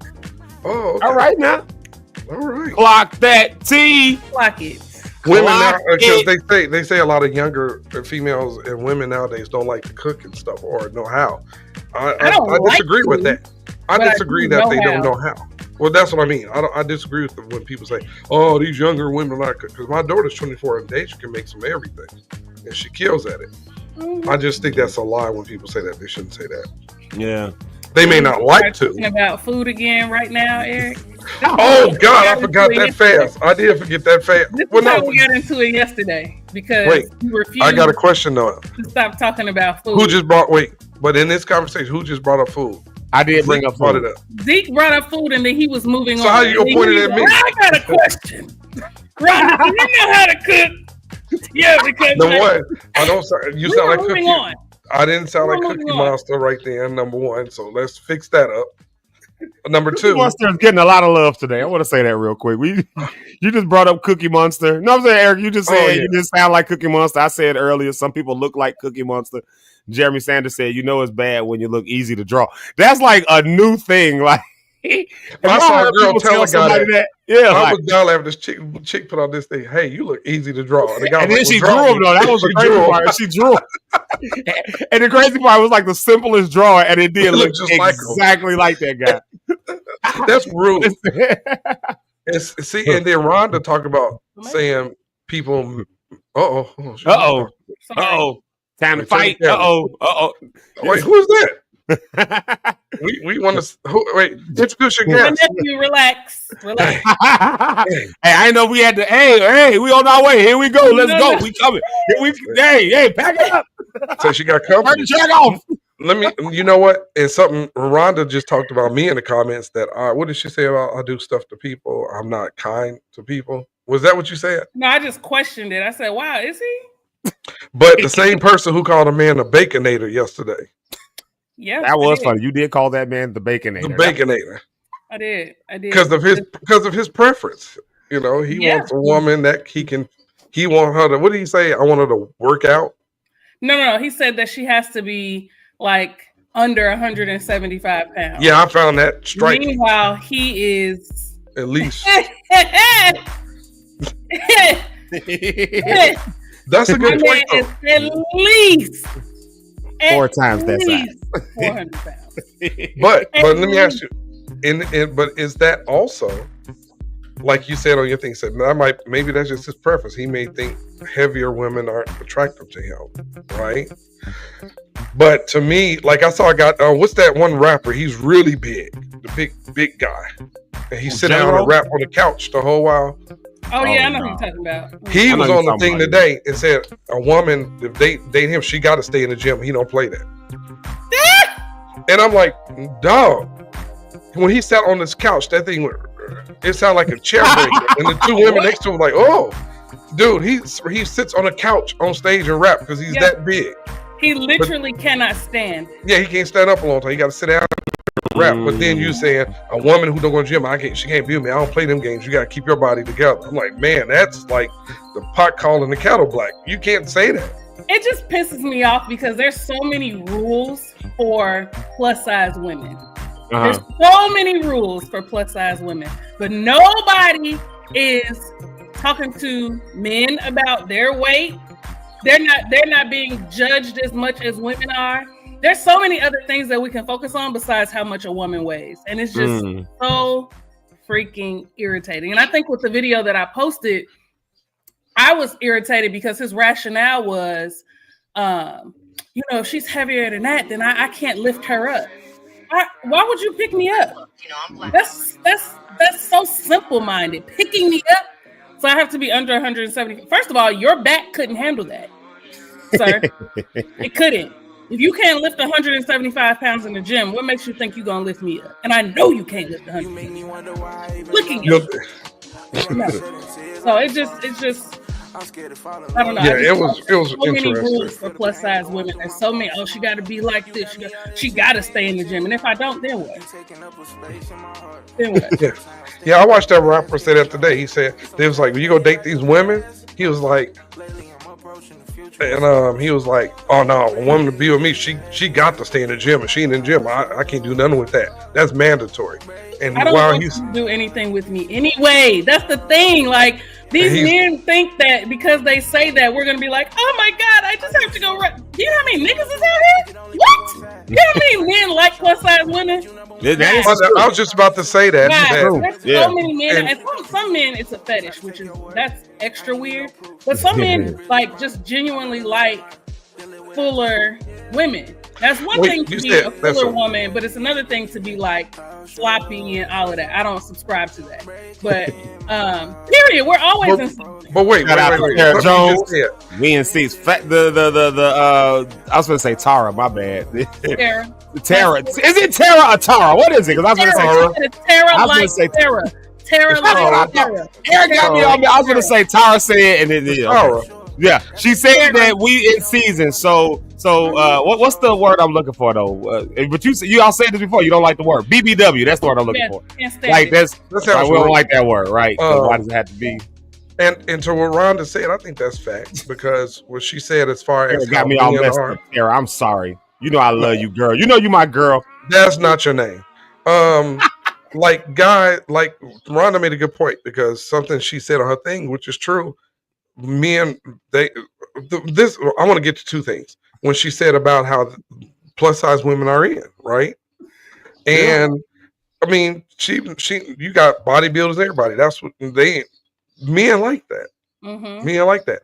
I think it's the Western part that I don't want to say the European part that says women have to be this size to be beautiful, and but you could take like Rhonda, she can go over there to another country and they trying to keep her. They don't want her to go home. Mm-hmm. They don't. I had a friend of mine, she's a healthier girl. She went to one of them countries and the men, when I said they went crazy, and they were the women were saying they're beautiful men. And they were like, oh my God, everybody wanted to date her. Mm-hmm. And they didn't want her to go home. There's two things that bother me. I'm not going to say a lot of men. There are men who want to like and love plus size women behind closed doors, like inbox me, blowing up, but never out in public. And then if you reject, sometimes if a plus size woman rejects a man, then it's yo fat ass anyway. And it's like, and that you just trying to take me home to meet your mama. Now, all of a sudden, because I'm not interested, now my weight is an issue. Yeah. Like I have been like highly disrespected on like dating sites and stuff like that, just from saying that I wasn't interested. Like I told you about the guy who said that I asked him to FaceTime and he said, oh, you must be fat because you're trying to figure out whether I'm you can't believe that an attractive man like me would want to talk to you. Did I ever tell y'all about that story? Yeah, you said that you before. did. Yeah, I feel like you said it before. That was rude. That was very rude. My very first viral video has like over probably like 400,000 views from that. Yeah. Wow. Like sharing that story. You must want to FaceTime with me because you can't believe that a man like me, I'm handsome and I'm sexy and I want to talk to you. Wow. I'm gonna show you his picture. I would too. But see, to me, again, that goes back to what we said. But now she said some heavier women are a fetish to guys, which I do get. Yeah, that is true too. But let me ask you this. For women, is that the same for guys, bearded men? I don't think it's a fetish. I mean, when women say, that's my thing, that's their thing. That's fine if that's a thing. But if you reject me, I'm not gonna be like, yo, nappy bearded at. Like I'm not gonna then turn around and use it against and then use it against because you rejected me. But you know, a lot of men, I think that's their way of saying, like, a lot of men, when they feel rejected, they don't know how to do it. So they don't know how to like take it. So they lash out. They're just find something. Yeah, they try to attack and they try to hit you where it hurts. I mean, they try to. And you really can't do that because you just tried to talk. Because if the same woman would have talked to you, it would been, that's stupid to me. Yeah, that's where they think it hurts. Like you've been heavy all your life. You've been called everything but a child of God from the beginning of time to now. So it's like. And then what? Okay, I'm fat. Okay, like, and then what else? Like, my eyes ain't crossed. Like, I have all my fingers and toes. Like, I dress nice. What? And they should say that though to people. That doesn't bother me. A person that's a heavier person, if they decide to say, like, she's, like people say, I'm gonna have a surgery, and then that changes. What do you have left to talk about them? Because if they're beautiful already. And then they say, "Oh, I'm gonna do this." Now here they come back. Now what you gonna say? You can't say, "Oh, you look at you. I can't call her ugly." Or look at you. You can't. Oh no, she can dress. And men have this thing of a woman have to be a certain way and a certain weight when half of us are out of shape too. Yeah. And you got little pot bellies. You flat up here and your stomach round at the bottom. But I couldn't believe when that guy said that. When I watched this morning, said, "Sir, you are huge. No offense, brother. You're a big guy." Like Rhonda know what I'm talking about. Zeke, I'll send you a picture. You talking about? I seen him on Breakfast Club one time. So he takes up the whole couch, and he on there. If these women don't work out, nobody want no out of shape woman. And he was dead serious. And the girl next to him looked at him with this surprised look on her face, like, like, wow, you have the audacity to say that. And I hate when people say audacity. It's audacity. But she said that to this. I heard somebody say audacity. It's audacity. But you talk about me being country Eric. Is that what? No, I heard you say that. But I don't know. I might have. I've been ever since we've been going live every morning, and sometimes when I go back and I watch the episodes, because I don't always go back and watch them. But when I do, I be like, "Do I really talk like that? Oh my God, where did that come from?" Like we got somebody in the comments, like Tara. Tara is one of the most beautiful people you will ever see. I thought you was going to call her country. Oh, no. Tara's gorgeous. And then Tara will have somebody do the same thing Rhonda said. They'll say something rude to her because she don't want to talk to them. The same guy, but, he'll say, like she said, all this stuff to her. And then if she disagrees with him or something else, well, you just this. Or they automatically think a woman that's heavier is desperate. And that's true. They don't say they have more going for them than these little skinny chicks. That is the age-old misconception that plus-size women are desperate. I just don't want you. I'm sorry, I didn't laugh at you. I was laughing at what Jamaica said after that movie S.O.T. That was that Life where he called them soft. Is that Life, Jamaica? And Murphy. I'm saying you soft. S.O.F. capital T. That was it. Okay. But no. Making all the movie quotes and song lyrics. And they're not desperate. That's the misconception that or another misconception is a woman with more than 3 children is desperate. That's not always the case. I think men, we put these things, look at her, she got all the kids, ain't nobody gonna want her. Somebody will. Everybody's beautiful to somebody. Everybody's beautiful to somebody. And and guys, think we lose our hair and then we got nerve. You let yourself go, nigga. You're like George Jefferson. How are you talking? You got a Homer Simpson stomach and a George Jefferson haircut, and you got nerve to be on me. I just don't believe that's you stupid. Say a Homer Simpson haircut. No, a Homer Simpson stomach and a George Jefferson haircut. George Jefferson. And you had her to call somebody ugly or out of shape. She's fat. She's big. She's not, or that's to me that's rude. That's one of the rudest things you can say. Yeah. I don't like that. I think that's a bully thing, and black women are torn down enough. And then here you come, and that goes back to what we said about those podcasts. There's always a bunch of us black dudes sitting around. You don't see Mexican men, you don't see white men. Every once in a while, you got a white guy, Mexican guy that say something. The majority, 90% of those podcasts consist of black men. Who one guy said on the other day, man, this girl I was dating, she had a son. She was like, oh, thank you for being, my son like you. I'm not trying to be his daddy. Go find that nigga's daddy. But what happened to the sense of community where I saw another brother on Facebook who all the kids, boys and girls in the community, especially little boys, they not nothing weird. He gave them I forgot what happened. Now all the little boys come hang out with him. The ones that don't have fathers, they come sit outside with him and his wife and his kids. He mentored them, but that's community. It's not about being somebody else's father. It's like, I don't know. I just have problems with that. It's interesting what Tara just said. The comment that you just had up. It said women with kids is less valuable to men and they pass up easy. But men have kids. Because women without kids get the short end of the stick too. Because I've had so many men ask me, "Oh, so what's wrong?" Wow. Oh wow. Wrong? What's wrong? Is it you, or is it at the time when I was dating my ex? Like, oh, is it you or is it him? Like, what do you mean? Wow. Oh, like what? You guys don't want kids? And I'm like, what? Like, oh, okay. Well, I mean, is there something wrong with you? Like, are you the one with it? Everybody don't want kids. Like, please. It's just crazy. Like, there's this assumption that something is wrong if you are of a particular age, you're not married, you don't have kids. Right. I'm just vibing. Like, maybe I'm just okay. Maybe I'm working on some things within myself. Maybe I don't feel like being bothered, and that's okay. And the reality is the culture has shifted now where we can find this in the data where as a result of just a number of things, it's a very layered conversation, but people are getting married later in life now at this point. And part of that is because you find more women in the workforce. We were just talking about this the other day. Shout out to Angie Hale from APC Morgan Park. She showed me an old picture that she just found the other day from the Chicago Defender where it was a take your daughter to work day. And she was like, did you ever have like take your daughter to work day? And I was like, yeah, when I was a kid, they had that. We got to talking about it. And I was like, is that even still a thing? And she was like, it's not as heavy anymore. And we got to just talking about it. And I was like, I guess that makes sense. It wouldn't be as much of a thing because more women are actually in the workforce. Like that thing did what it needed to do to get girls to want to go to college and want to go to school and want to get degrees and want to join the workforce. But as a result, the residual of that is now you got two people that's trying to start careers and do all of that.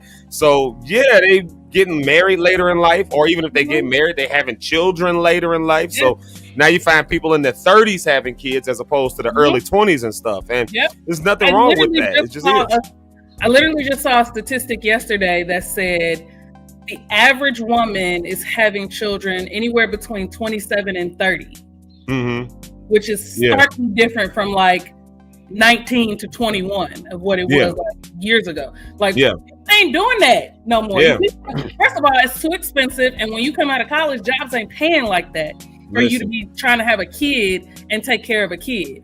So when you're older, you're a little bit more mature, and then people kind of want to live their lives. Like women are traveling, women are doing all kinds of things, running their own businesses, starting their own businesses, spending time with their friends, working on themselves. Like there's so many other things that women are doing. We're busy.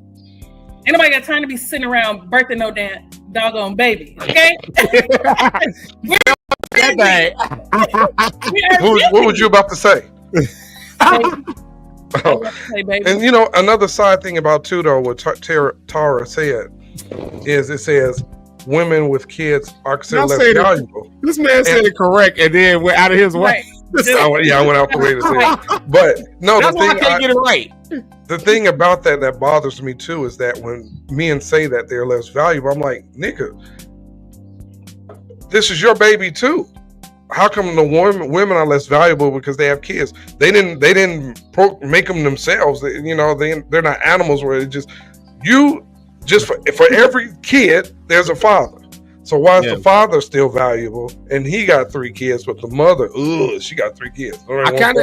So I'll say this much. I kind of get it because I've dated, before getting married and stuff. Over the years, I dated a lot of women. You get to a certain age and a lot of women do have children at a certain point. That's the realization of it. There's a toughness that goes to that though. And so for me, it wasn't, I'm gonna start it with this. I didn't think they were less valuable. Maybe if I were to say it bluntly, I would say maybe to what I want to do in life, that kind of takes away from the value of what I can do in life. And that's a blunt way to put it. But to call somebody less valuable as a person because they had kids. That's just crazy work. That's just wild. But dating women with children, there were a couple times where they were good women. They were, I mean, really good women. You could see a future with them and everything.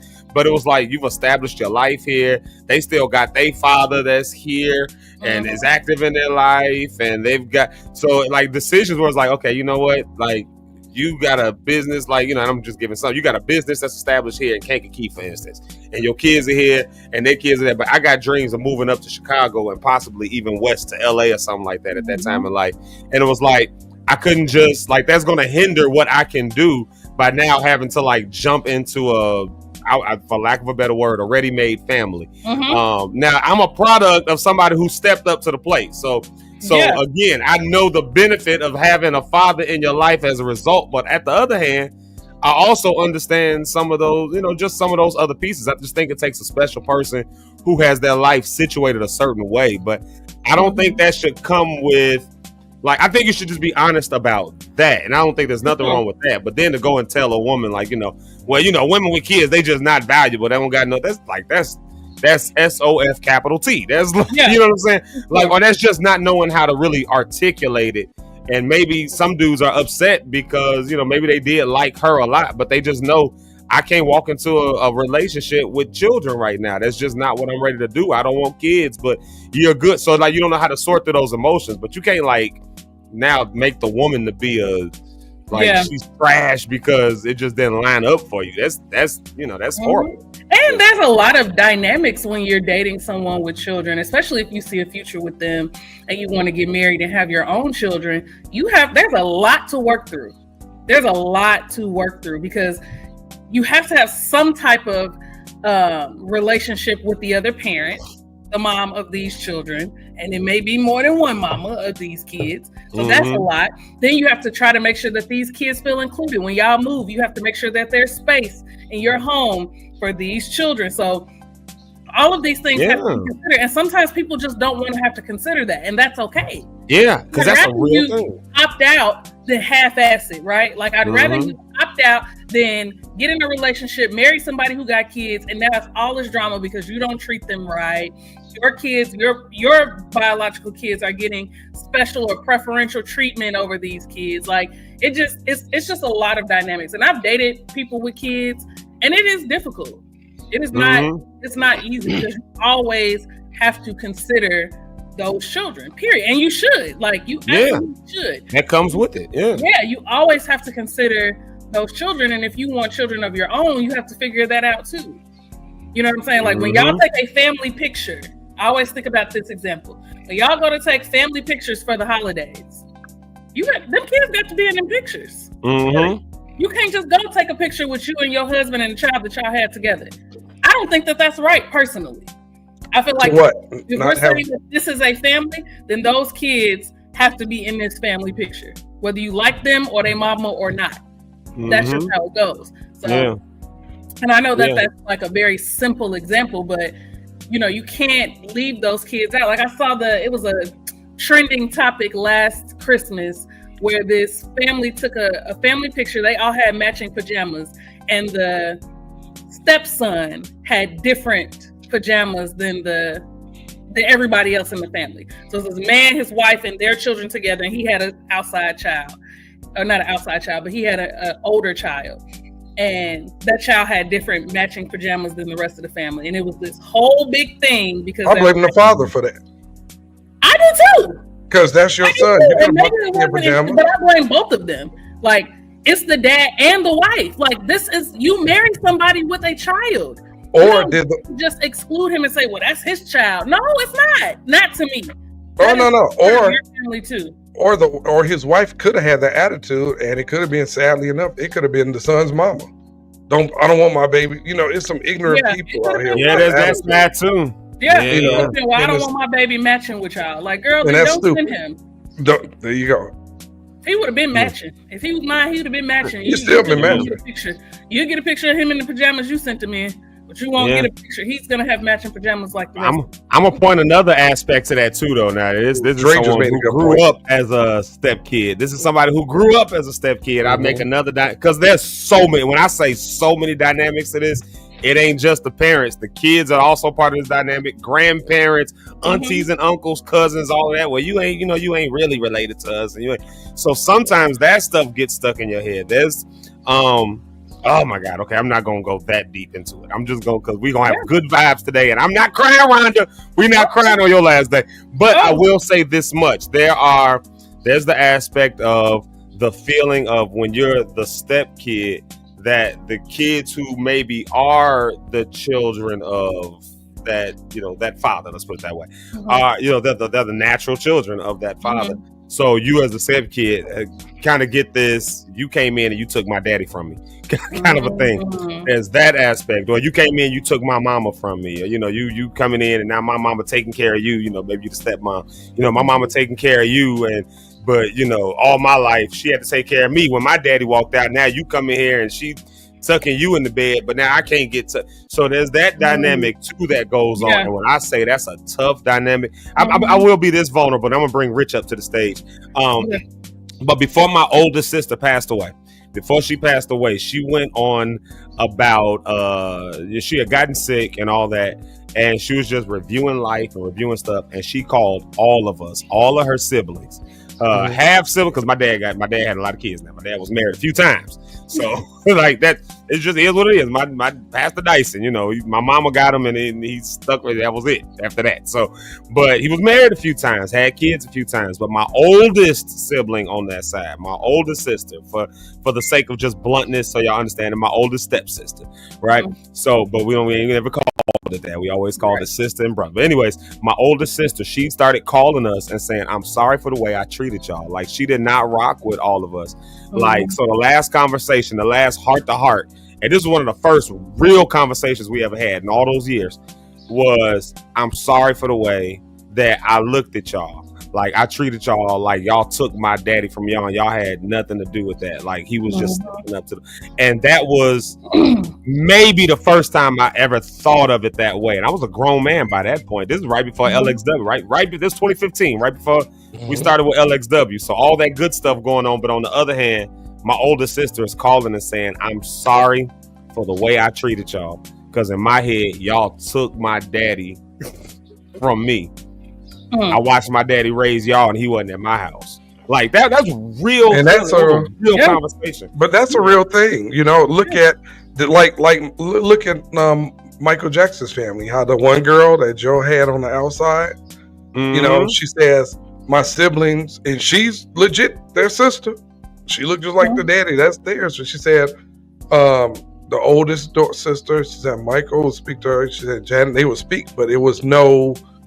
Because you the outside child. Now, it wasn't her fault that she had nothing to do with that, but that's a true thing. Some siblings feel like, "Oh, your mama wrecked our family." Well, I didn't have. Yeah, that's true, but I didn't have nothing to do with that. Yeah, that's not my fault. Folks don't know how to process that, though. They don't know how to. Kids don't know how to process that. Children don't. And Tara made a good point. And to correct when earlier I said, well, that mother may have told that kid they couldn't dress. But Tara said the mother was upset too that the child was not dressed up to dress. Yeah, so I blame the daddy. He's a weak punk, and if his wife told him don't do it, if the wife told him that don't do that, I remember somebody I dated, and one day I said something about my daughter, and that ended the whole thing. I said, "Oh, I got to pick up the little queen up."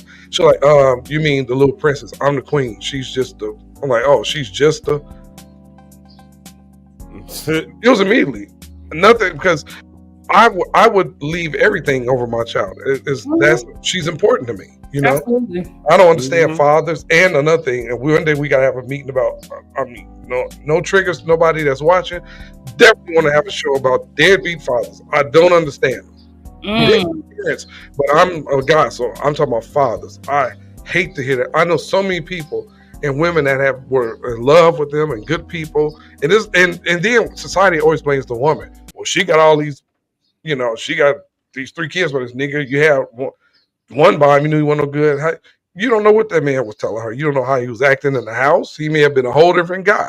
It's a lot of stuff I have a problem with. Deadbeat fathers. Don't like them. Any of y'all deadbeat daddies watching, don't like you. And you're trash. You're trash if you don't take care of your child. You Come on, are that finger. Let me get that picture. Dude. I'm gonna stop doing that. A random thing of Eric with the pictures. I tell y'all what, let's do this. We got Rich Holmes backstage back there. He's back there. He waiting patiently. So y'all welcome to the stage right now. I love what Brody said, man. I wanted to at least acknowledge that one. That was really good. But y'all welcome to the stage, the one and only Fast Star Rich Holmes. There he is. Hey, Rich Holmes. Hey, what's happening? Yeah, this is me. Most of these tracks are me. Okay. You like that? I do. You like that one? I do like this one. It's all right. Good with it. Yeah. You know, every now and again, I still know how to do a little bit of music. You know, a little bit.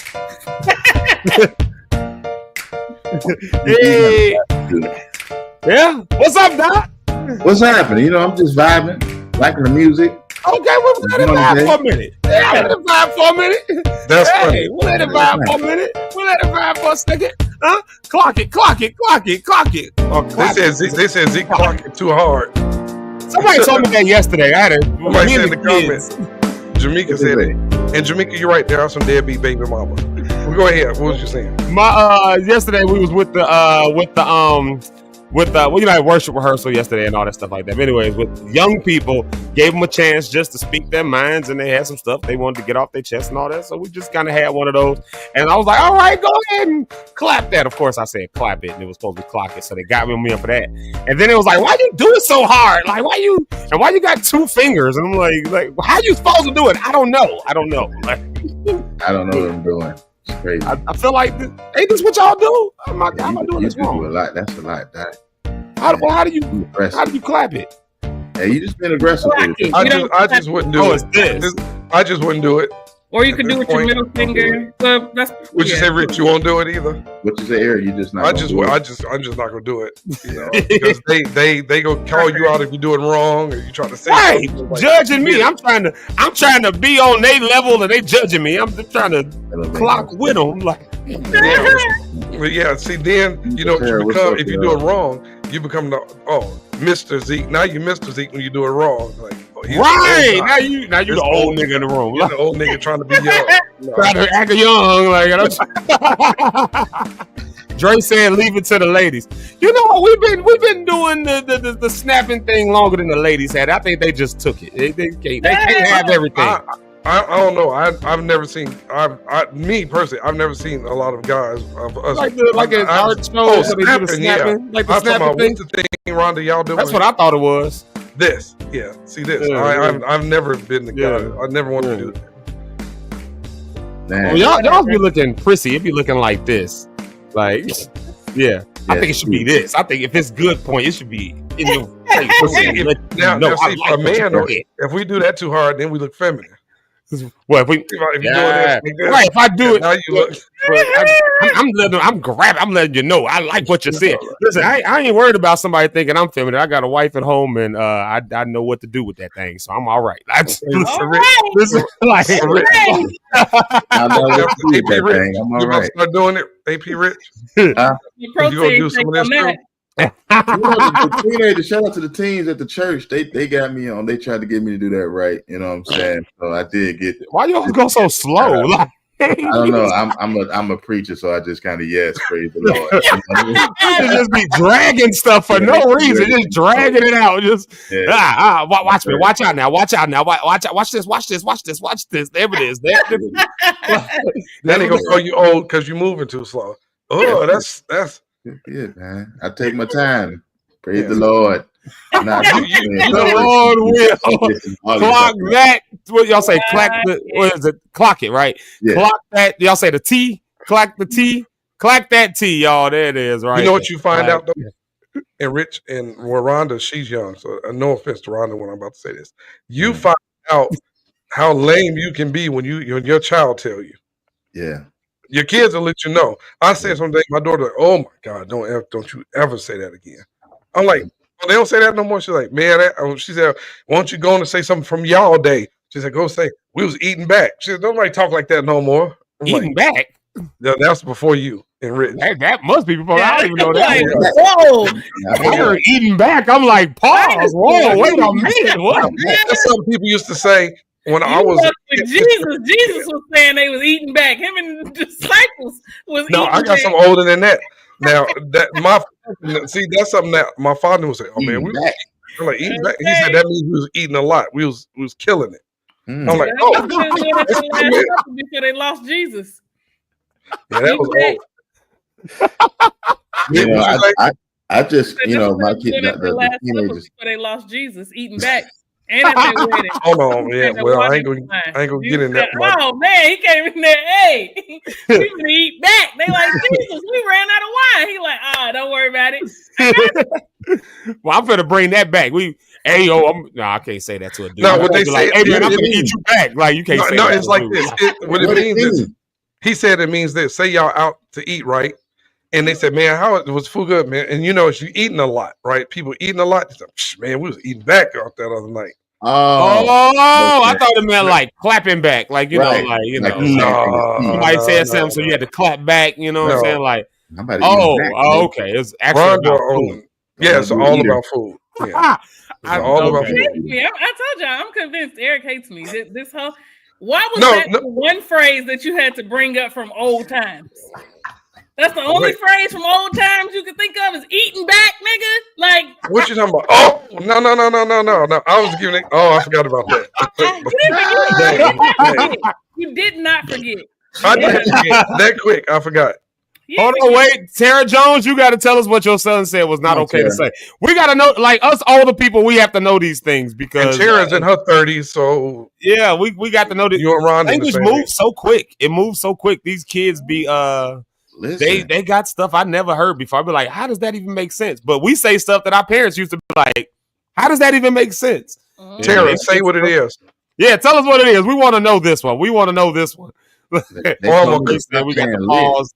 I had to stop saying lit. I thought we still said lit. You don't have to say that no more. Okay. I thought that was out of style. Yeah, I thought. Yeah, I started getting lit up here for Jesus. Wait, I can't say that no more. Okay, just live life. Okay, hey, we're here. Like this yeah, we like that better. That's you. Something else they say, kids, they don't want you to take a picture a certain way either. Oh my God. Like I said the other day. Now this guy was like this is crazy. The kids were like, man, nobody do that. Yeah. He said, how you stand? He said, you just stand. They just stand with their arms hanging down, just looking weird. It was like, y'all do. He said, I don't know what to do with my hands. It was like, you don't do nothing. You just stand there. Have y'all gone through when they take the pictures real close to you? Like abstract pictures and your face be all distorted and that's in. And they like, oh, that's so cool. Look at your face. Like if you from on top here and you look real small body, and it's just crazy how they do it. My niece is that way. It's like all distorted. And we was with my cousin. They're weird, man. Age, and that's what it was. We took these kids are weird. These kids are strange. They're weirdos. My niece is 17, and she goes to school in the summer. They got on hoodies and pajama pants and Crocs. I'm like, it's just weird. Like we're gonna go shopping. We're gonna head over to the what do you call the place? The Goodwill. God, they got good clothes. Like, what's going on here? Now sometimes they do, but these kids are different now, man. The way they do stuff, the pictures, and the way they, and then the next generation after them is smarter than they are. That's what trips me out. You got these 2-year-old babies with tablets and they scrolling and clicking this and like, how y'all niggas? I mean, how y'all know that? How y'all little kids call the kids some. I tell you what, I love seeing it though. I'm not even gonna lie to you. I love seeing it, but I just love the study of. I love things that are like, anthropology and sociology and things like that. I just love those topics and just see how things change over time, which really challenges a lot of the things that we think and believe and hold on to when you realize that, okay, that thing that you holding so dear on to, your parents didn't know what that was. That's new. Or, or that thing that your parents is holding on to that you was like, Mom, that's outdated. Well, their parents also thought at one point that was Wait a minute. No, what Tara just put up there, what in the world is that? That's a whole different thing. No, I know what it is. I'm like, I'm not finna say that on this show. No, that chick made that. What made you even say that? Is that what you saying? Well, she said her son said it's not okay to say. Her son told her it was not okay to say. Maybe she used it or something like that, and you know. Oh, Tara, no. Tamika said, "Wait, Tara." And if you use and Tara, if you use that, your inbox will blow up. So stop saying that. All right, just walk around. Everybody's like, Tara, no. You going viral today? People who do professional things and preachers, I think it's important that y'all know some of this terminology, because you might get up there and you might be trying to say something and it might be a really good point. You might be out there. Sometimes you just got the hawk to it for the Lord, and everybody gonna look at you like, what the? Or and all people up there talking about something. Yes, amen. And if you're looking at all of y'all like, or if you're a woman that say, kind of church is if you, I got a funny story. They go jump in your inbox. You have 2,000 niggas in your inbox, Tara. Keep putting that up there. Go, yeah. What you say, Doc? No, I just got a story. My dad was preaching right on a Sunday. He was enjoying it. It was Youth Sunday. He was really in it. Had a great message. I'd rather have Jesus than Barabbas. All that stuff. It was good. Youth was excited. He was doing all these things, and he was just like, it was summertime. He was like, yo, I was looking at TV, and there was a commercial that came on. Have y'all ever seen this commercial for some lemonade? And this looked like the best lemonade. I'm going to get me some lemonade today. I told my wife after church, I'm going to get the lemonade. They're like, well, what's the lemonade? Y'all ain't seen it? The Mike Hard lemonade.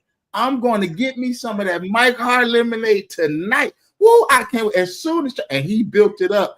And at the end of the day, we was like, hey, Dad, you know, that's alcohol, right? He like, alcohol and lemonade? No, I just want some lemonade. The whole church went crazy. Like, all right, Pastor. Have a good time tonight. And oh my God, that's when Mike Hart first came out, bro. We laughed so much to this day because my dad was strong. Like, I'm getting that Mike Hart lemonade, and y'all need to get some. Y'all need to tell everybody to get some of this lemonade. It's got to be some of the best lemonade in the world. Oh, it was alcohol, and he had no none. It was hilarious. But that's why, you know, and this was to who your dad did that? Yeah, my dad. But see, and it was an innocent thing. It's one thing for him to say that compared to those pastors that try to be cool and implement what songs in their music. Like, where them fans at? Like, what does that do with your church? That's stupid. I hate to hear people that try to be these tricky sermons with all this stuff in it, and you know, and then don't let them try to think they cool with it and say something that's real old. Yeah. Like it's getting hot in here. Nobody say that no more since 1990. You still trying to say that in your message. Right, yeah, they're the ones that get me. I don't mind the new stuff. Like yesterday, we was, like I said, with the youth, we was having a conversation, or the young adults. These are young adults, like college kids. Yeah. And one of them said, you know, I like when you know, it's something that's relatable like that. So I guess young people like that. It's got to be relatable. Not it's got to be relatable, right? Because somebody that's 21 years old has no idea what you know. Sometimes you got to find yourself a brick house. And they, in their mind, it's like, well, I can't afford a house. I mean, you talking about a woman, finding a good woman, and they're like, well, I'm in college, I can't afford a house. And they don't know what you're talking about when you say a brick house. Like, or you're talking about music, they don't know. It was this old lady, I told you about this, Zeke, at this youth revival in Milwaukee. Number one, she was too old to host the youth service anyway. She's a church mother. She's 70-some years old. You have no business doing this. And she up there, and the kids were sitting down. She's like, y'all don't get up and praise the Lord. If the Commodores was to walk in here, y'all would lose your mind. Them kids like, who is the Commodores? What the heck? And I looked at her too, like, the Commodores? Like, ask Marcus McFarland. He was there. She like, if the Commodores was to walk in here, I'm like, the Commodores? Like, lady, what decade are you in? I wouldn't get up for the Commodores. I was barely here when they were no bill right now, and I'd be like, I'm sorry, who are you? Can I help you? You know what's crazy right now with music? Rhonda, we gonna talk about your stuff because it's your last day here. But here's a crazy thing that's happening with our music for our generation. It has now, our music, but specifically our generation of music, has now become a punishment tool. That is the most interesting thing in the world. Like, you gonna give me 32 Drew Hills, or I seen another one the other day was you gonna give me not a Dougie. It was I forget what song it was, but it was one of the ones he had to do like that. The son was doing it wrong. He was like, no, that ain't and I forgot what dance it was. He's like, no, that ain't it. You doing the Dougie. It's more like this. You got, and I mean, they just be looking so mad. Like the kids be pissed off. Yeah, that's Drew Hill. That's that new punishment thing with the Drew Hill thing. You make them do that. Tell me. Who would have ever thought that? If they did that live when they sang that song, they keep jumping. Shout out to my Jazz. He never quite make it all the way through. Everybody else do a really good job. They be in shape. But the Jazz have to sit that one out. Oh yeah, when we saw Drew Hill, he don't come out on that song. He come out when he gets to Beauty Is Her Name or the slow joints. He come out say the other member Jazz. Then he walk out. Jazz ain't jumping. He jumped and cracked one ankle. He done. So he can't. That mom broke a speaker one day, a monitor when he came out there doing that and trying to fall. He sat down and fell back and broke a monitor. Man, ever since that day, he stopped coming up on them fast. He comes out like after song 4. Now introducing Jazz. I know we weren't talking about that. I just thought it was funny with the. Well, I'm like, they gonna do it. I'll be waiting for it every time I go to the concert, and he never shows up. I'm like, all right, we gotta do this, man. Come on, man, we can do this.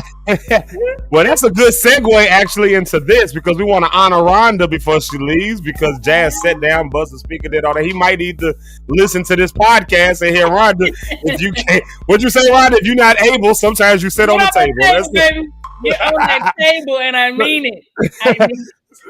So you got that coming up, of course. Coming up this Tuesday, right on the 24th is the surgery. So of course we're gonna be praying for you and loving on you and thinking about you and all that stuff. But how you feeling going into it? I mean, I know we talked about this a little bit, but we just want to, you know. We said we weren't gonna cry today, Zeke, so I'm gonna do my best. Okay. If you cry, it's okay. Oh my God, you have to put on another song. Oh, in that case, then. Put on God by the blood of Jesus Christ or something. No, another song. Okay, one that won't make you cry. It would just, there we go. Yeah, I'll be back as soon as it's off. No, I feel good. I am just obviously like nervous, just about like staying in a hospital overnight. I've never done that. I talked to Styx the other day. It was funny. She was like, I always thought it was interesting that there are some people who've never been overnight in the hospital. I'm like, yes, I am one of those people. Never stayed in the hospital overnight. So I'm like, do they have like, is it like a hotel? Do they have towels? Like, how does this happen? You've never stayed in a hospital? I've never been in a hospital overnight in my life. Never. Yeah. This is my first time. My son, I'm like, what do I need to know prior to going? Like, I know I need to bring like my own toothbrush, but like, do I need to bring my own towels? Like, how does that work? Do I leave them? Nah, they got towels and they've got toothbrushes if you want them. Yeah. Oh, great. Okay, fantastic. So that's good to know.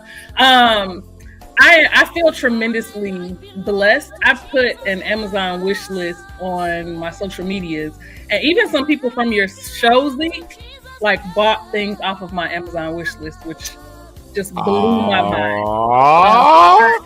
Stuff yesterday, because people always ask me, well, what do you need? What do you need? What do you need? I'm like, well, I'm gonna put together a little list, and if you want to, you know, see what I need, then there's that. So that made me feel really, really good. I'm on day 4 of this liquid diet. I'm down like 7 pounds, which is insane. But I feel like I'm in my stride now. Like I went to Sam's Club yesterday with my friend because she had to do some grocery shopping. I was just walking around the store like, I can't buy anything in here. Like nothing unless it's like paper plates. Or you don't even need paper plates at this point. It's a liquid diet. I mean, literally, I don't need anything except for these 2 cups. Yeah. So I did have broth last night for the first time, so that was cool. It was not delicious at all. But it was a change from just protein and water. But yeah, I'm excited. I think I made a good decision. I have peace about it. I've definitely prayed about it. I know that other people are praying for me, and I'm just ready to get this going. I've been kind of obsessing with ChatGPT. Every time like I feel a way, or like if I'm lightheaded, or I feel like I haven't been nauseous at all, but definitely like not as high energy. I was supposed to record a podcast episode Wednesday, and I reached out to my guest like I just cannot. Yeah, I was gonna ask if that was like affecting like energy and all that kind of stuff, especially right off the bat. Yeah, definitely. It feels weird because like there's moments when I have like spurts of energy. Like yesterday, I recorded like 6 videos, And then last night I was like, I feel like I'm going to pass out. I'm very, very exhausted. So I think, you learn a lot about your body and just the way that we eat and how it impacts us, because not having sugar in the beginning was hard. Like I was like, I don't see how crackheads do it, baby. Like when people are detoxing, that's why they're like irritable. Like I felt like very like temperamental, very like irritable a little bit, because your body is like getting weaned off of like sugar and carbs and all of that stuff. And it really changes the way that you feel. Like it changes your attitude substantially. But now on day 4, like I feel a lot better. I feel like I have more energy. Honestly, I slept amazing the last couple of nights. Like genuinely, really, really, really good. And it was like noticeably good. And I typically sleep well, but like I was like deep sleep, like didn't open my eyes until the alarm went off.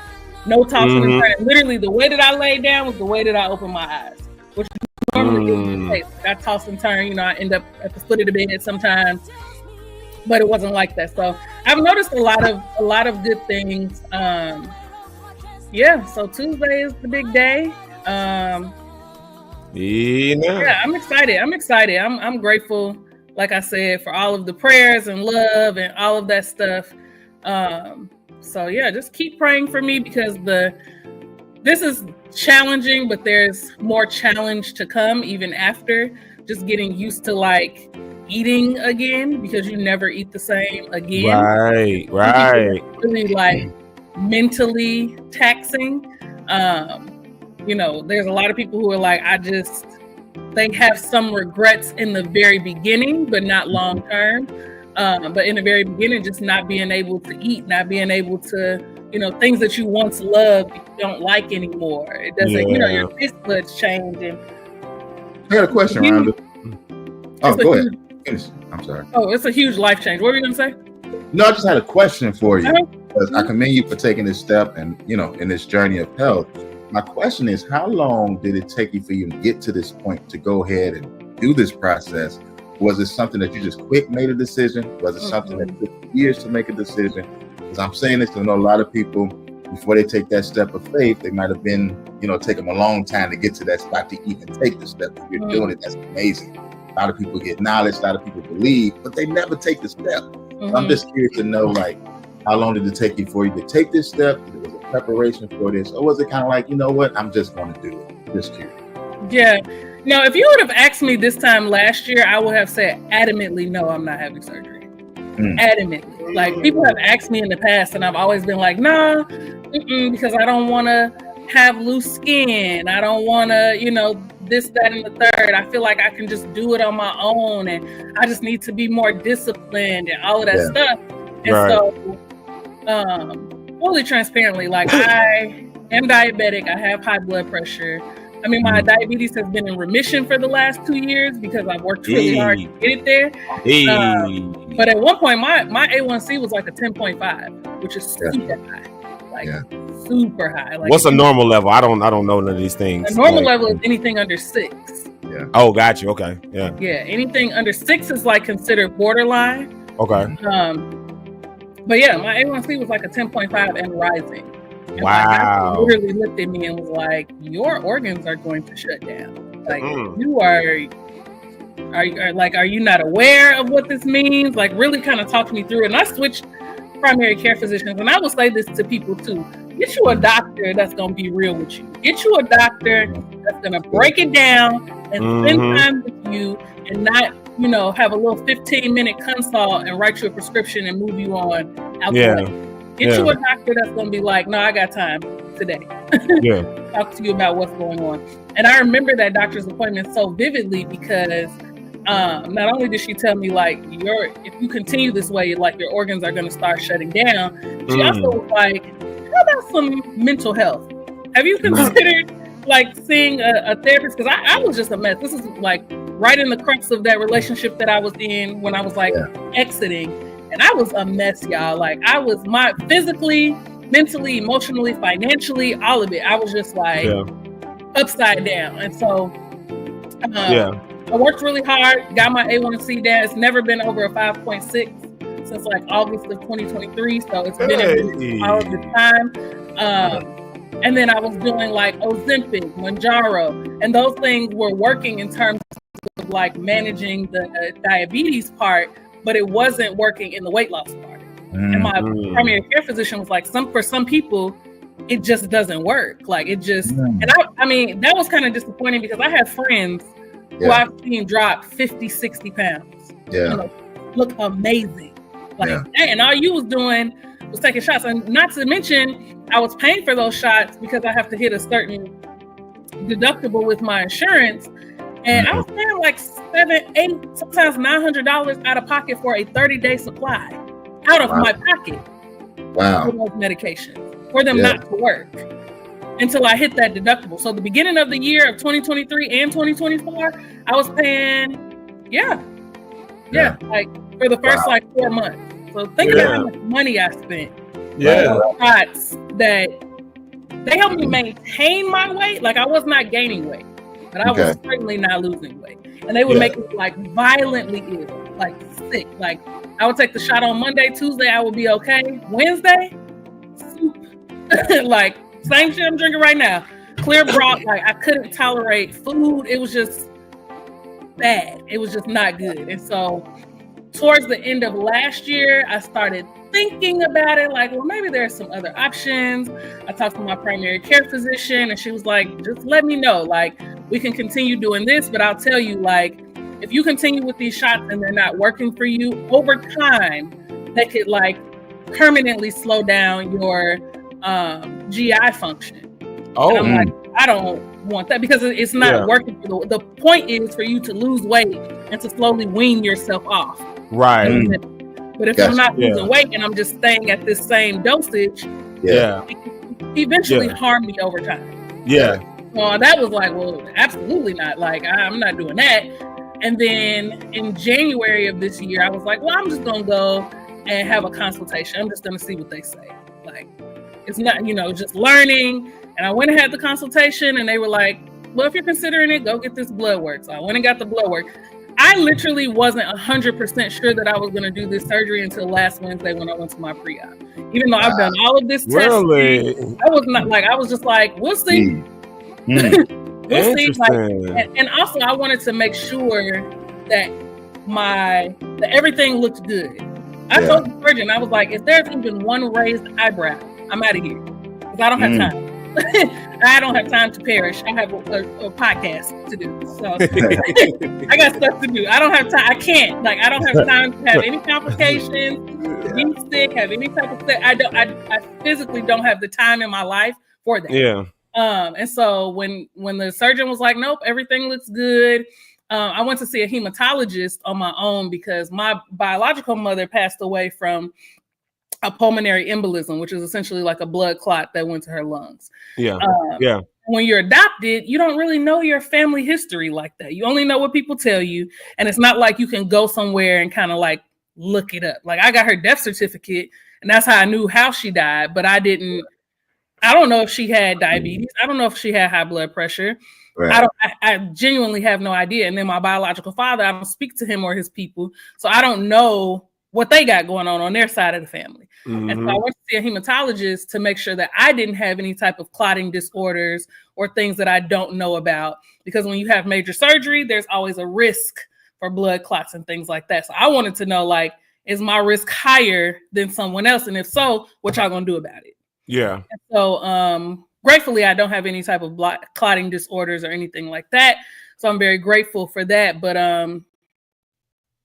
it was a lot. I did a lot of work, a lot of research, a lot of prayer, and I chose to be very transparent about it. Like it was never a secret. I talk about it on social media every day now. It's like the closer that we get to the surgery day, because I just don't think that, I mean, people do what they do, right? Like by all means, have the type of life that you want to have. But for me, I felt better being transparent about it. And the amount of people that have reached out to me and been like, I did this. Oh, this is what you need. Make sure you do this. And that's been a blessing to me, right? Because somebody else's testimony has now blessed me and educated me. So there's things that I know that I may not have been able to find online. Yeah. Or may not have told me. And not to mention, a couple of people had surgery with the very same surgeon that I'm having surgery with. Oh, wow. Really? And they've been like, oh my God, he's great. You know, he does this, like he's fantastic. So all of those things help reassure me that I'm doing the right thing. Like I have so much peace about it. Naturally, I'm going to have some anxiety about it, but I have peace. So. Aww. Yeah, guys. Well, Relentless says, Rhonda, you are dope for real.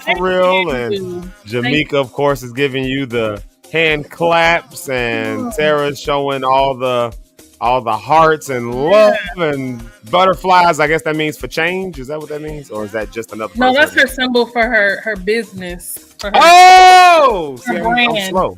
See, I'm slow. Here's some information for you. Jamaica says first time was when she had you. They got towels, but they're not good ones. Now I know that much. Yeah, that's true. But she said bring your own dry towels, especially. So you know, see now you know, so you can have some, some more comfort for that night because you're only going to be there for a single night, right? Yes. Yep. I thought I remember saying in that. Jesus' name. Yeah. Right. We're going to be praying that it stays that way. Yeah. That's it. That you don't go in there and be like, we need to keep you for another 3 months. Like, we don't want to see nothing like that. We don't want to see nothing like that. Bring my laptop and my microphone. Rhonda on the hospital. That's going to be that. And then shout out to my mama, y'all. My mama is in here right now. She said, Blessed Friday, everybody. So, of course, I got to show my mama love. There she is right there. But, yeah, Rhonda, this is huge that you my mama said bring some soap too. There you go. So if you want to bring your own soap and all that. Yeah, see? Yeah, bring your own soap and lotion, your own toiletries, I would say that much. So when Sticks has to go into the hospital, we whenever she has to go in, we keep a bag packed, because she goes in pretty regularly, unfortunately. Yeah. Sickle cell. And so there's a bag that is packed that has stuff like lotion and hair product, all the stuff that she is gonna like, because she be in there all jazzed up. She got onesies and all kind of stuff. Like she be in there. Yeah, she like, look, like she on vacation. Yeah, she be in there. But I mean, ain't no sense in sitting around, like, you got to be in there that often. And I get it. Ain't no sense in, like, always feeling sick and looking sick. Like, I get it. I'm sick. I guess I got to be in the hospital. But I'm going to look like something. I'm getting myself back up, and that's her thing. So, like we said, the hard part is just doing it, Rhonda, and you are doing it. There's the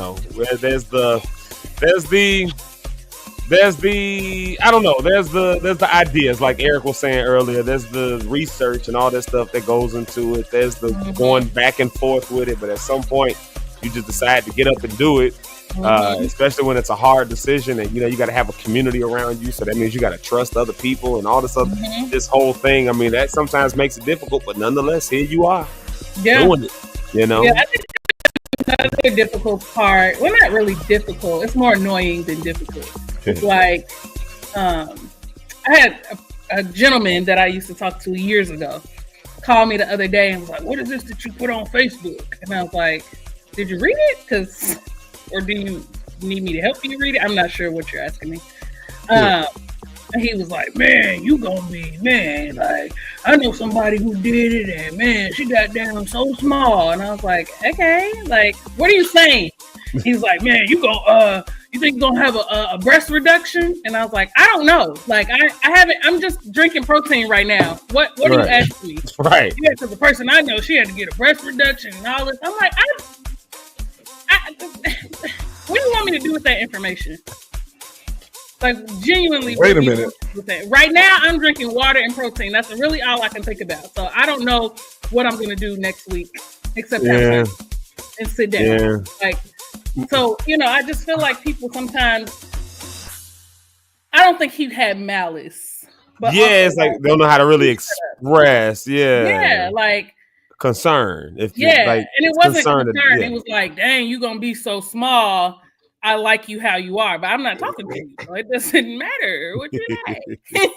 Like, it's just weird. Like, people. He might have been when he get himself together. He was coming back to get you. Yeah. And you're going to forget all about him. And you don't know, these guys be thinking in their mind some kind of way. Guys do be thinking. And is that how you hear all men? You changing it. Oh, girl. Stuff like that. Is that the voice that you hear for all men? Because you literally just made that man sound like Cookie Monster too. Yeah, that's how y'all sound. We all sound like when we talk. Ain't gonna have a breath reduction. I don't know. See, she sounds like a mix of Cookie Monster and Fred Sanford right there. Like, what's going on here? Dating Red Fox. Yeah, like right. That's what I'm like. Do all of us sound like that? In my head, when y'all start talking crazy, that's exactly how it sounds. Right, so they can go from when you like them, it's like, hey, baby, you know you look real good. Then as soon as they say something out of the wire, hey, girl, you know you need to wow, quick change. Well, Rhonda, I think we're all very proud of you and we all love you so much. Here's look at Mama JP said, Rhonda, keeping you in our prayers and God's got you and you're going to be just fine. And you know when the mama starts saying stuff like that. Oh, mama. Yep. See, and throw some bacon on the grill over there. I'm gonna come by your house. Not him giving orders to his mama. That's I just let him know I would like some bacon. That's right. You gotta let mamas know. See that? Yeah. I'd be doing the same thing. I'd be telling my mama, "Hey, get them cinnamon rolls ready." Like like mamas don't be thinking about us though. But I think they thinking about you, Rhonda, because they love you more than they love us. Apparently, we figured that out last week. So, that's about. But it is what it is. Like I've accepted it now. So now they're back to us the rest of this week. Now right. Y'all can stuck with us now. They better not tune in. I tell you what, y'all, Rhonda, we are proud of you. We really are. We really are. We wanted to at least wish you away. Not wish you away, but you know what I mean. I'll be back. Right. I mean, wish you on your short journey to the hospital, I guess. I don't know. Yeah. Just wish you a one night stay. But I mean, you're gonna be a new person. It's gonna be a new thing, and that's wow, look at that. Dang, we find out you got like that. I'm gonna start coming out the portage. She made pork chops and stuff yesterday. My goodness. Well, Rhonda, we're proud of you. And I tell you what, as we do our round table, I'm going to play this in the background just for you. Just for you. We'll play this in the background during the round table. That's all for you. There it is, right there. Yep. There's your guy, CP the Genius. So let's because I don't know, we proud of you. Are y'all proud of Rhonda? Y'all do me a favor. If you haven't already told Rhonda, if you haven't already told her, what's the word I'm looking for? Congratulations, or wishing her well, or giving her a good prayer, whatever. Please let her know in the comments real quick, and I'm going to say it. Go and follow the Rhonda Reimagined situation so that you can, she's telling you the journey over there. So go ahead and check that out. It's it takes a lot to be vulnerable about something like this, especially. And Rhonda's doing something that a lot of people don't do, but there's life in that. And so we thank you for your contribution to the world in that sense, Rhonda. Absolutely. Look at that.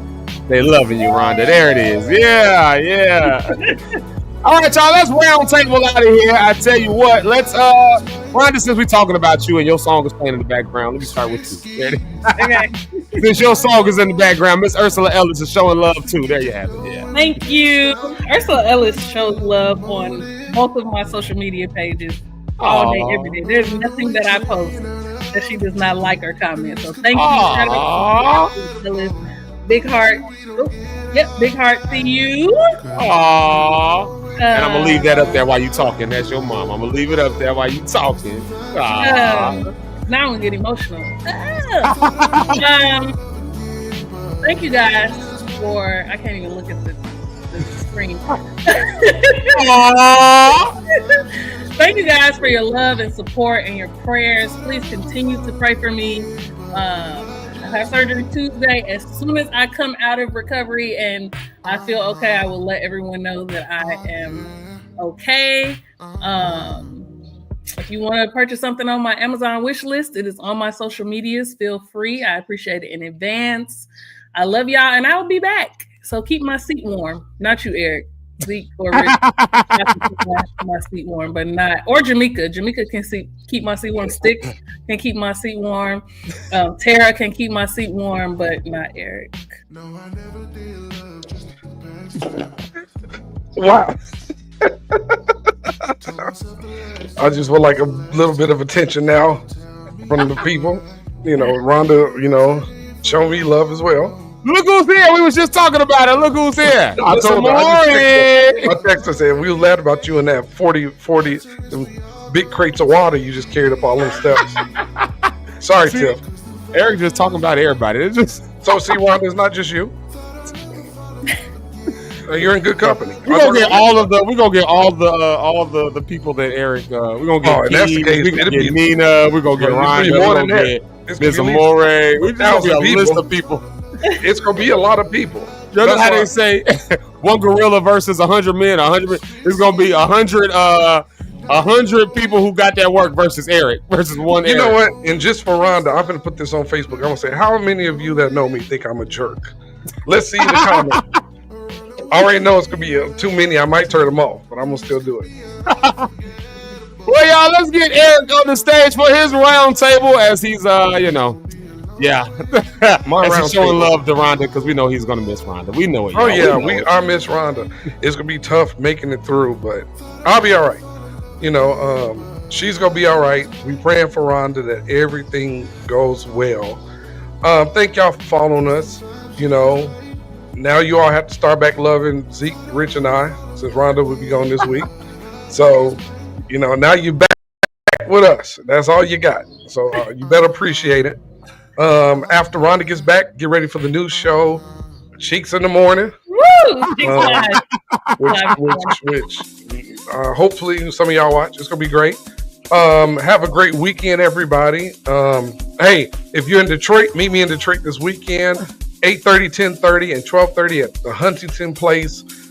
Sunday morning, Todd Tribbett and I will be there. And then go to Ypsilanti, Michigan that evening. 5 o'clock, Fred Hammond will be live. And everything is free this weekend. So I will see y'all Monday.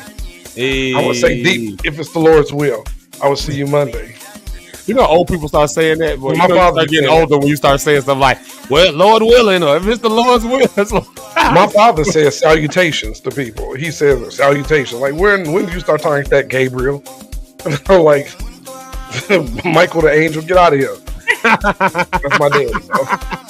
I learned the word salutations from Charlotte's Web. I think it was Templeton the Rat. That was a good show. He said salutations. And little kid, I learned the word salutation. Gratitude, my brother, gratitude. Right, gratitude, my brother. I say gratitude sometimes. Yeah. You do? I don't like T.I. Everybody talk like T.I. Yeah. Pastor Rich Holmes. What's up? Get the people a word, get the people something. I think this topic is right up your alley. You'll live and die by the. Oh, let me not steal your line. I was about to steal it. Hey man, listen, another amazing episode. I hope you guys, something was said today to impact your life. We are looking at a real life faith journey. Shout out again, kudos to Rhonda doing her thing. I was gonna say Chips, you know what it is, Rhonda.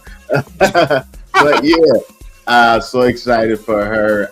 And here's one thing I love. She went and got the knowledge. She understood everything that was going on. And instead of being fearful and not going on the table to go ahead and push past to get to the journey and get the results that she wants, she actually is going to do it. She's not like, nah, I ain't doing it. I have to get all the knowledge. Something to encourage you, you know what I'm saying? It's okay to finally take that step and push forward to where it is that you want to go, knowing that God got an end for you in the end. So kudos to you again, Rhonda. This weekend, Saturday, we got the basketball camp, State 22 basketball camp with Rashawn Holmes that's going on. So if you got any kids that's interested in wanting to develop and be better in basketball, to be better in training by NBA trainers, see us in Hammond, Indiana this Saturday. Go to state22.com for all the information. Again, state22.com. If you're not doing nothing Sunday, I'm ministering the word this Sunday at 10 a.m. at Morning View Word Church, 613 East 45th Street in Chicago, Illinois. But like I always say, life is choice driven. You will live and die by the choices you choose to make. I got a hint for you. Choose life. God, thank you for this time. Thank you for this week, Lord God, of inspiration. Lord, we ask that something was said to make an impact, to sow a seed, that you would produce the harvest from it. Holy Spirit, we ask that you lead us and guide us into where it is we are supposed to go. Order our steps in your word, dear Lord, as they said back in the day. So continue to protect us this weekend. Keep guiding us until we meet again. In Jesus' name we pray. Amen. Peace. Amen and amen. And thank you so much, Doc. Y'all, he preaching on Sunday, y'all. Y'all better go over there to Morning View and check him out. Check him out. Oh, look at that. It must have went to heaven. That amen came in from Miss Ursula Ellis. So that prayer reached heaven. Y'all know she's all right. She's all right. She's the one that checks for us to make sure the prayer reaches heaven. So there it is right there. Hey, man. Yeah, thank y'all for that. And absolutely, like Rich said, this Saturday, make sure if you're not doing anything, if you know any kids that's interested in just $40, right, Doc, for this right here? $40 on that one. So, yeah, if you know any youth who could, benefit from the basketball camp with NBA players and all of that good stuff, if you know any of them, please, pretty please, send them out. $40 is not expensive for this type of camp. In fact, it's actually pretty cheap for this type of camp. So I just want y'all to know that. I just need y'all to understand that. $40 is nothing. These camps be starting at like $75. And that's not with access to NBA players or nothing. That's just Park District or something. Like, you know what I mean? So like, you know what I mean? Like, so these are the camps that run you like a $150 and up. So yeah, definitely take advantage of that. This is a good skill building situation. So definitely that's this Saturday. And speaking of skill building situations, let me throw my announcement in there. Second and fourth Thursdays, I'm launching into this new thing called Healing Voices. It ain't new, but I'm doing it a new way. And I want to see y'all there. I want y'all. This is my therapy session, and I'm inviting y'all to it. I'm inviting y'all to my therapy session. So y'all come on out. That's every second and fourth Thursday. So it starts with this Thursday that's upcoming, the fourth Thursday of this month. So come on out, man. We gonna vibe. We gonna sing. We gonna hug. Maybe somebody might have to shed some tears. We gonna sing through all the drama, all the pain, all of that stuff. We might even sing one of my favorite songs, one of my absolute favorite songs. We might sing this one. You might Eric disappears so quick. Yeah, we might sing this one. We might have to sing this one, y'all, as a team. We just might have to.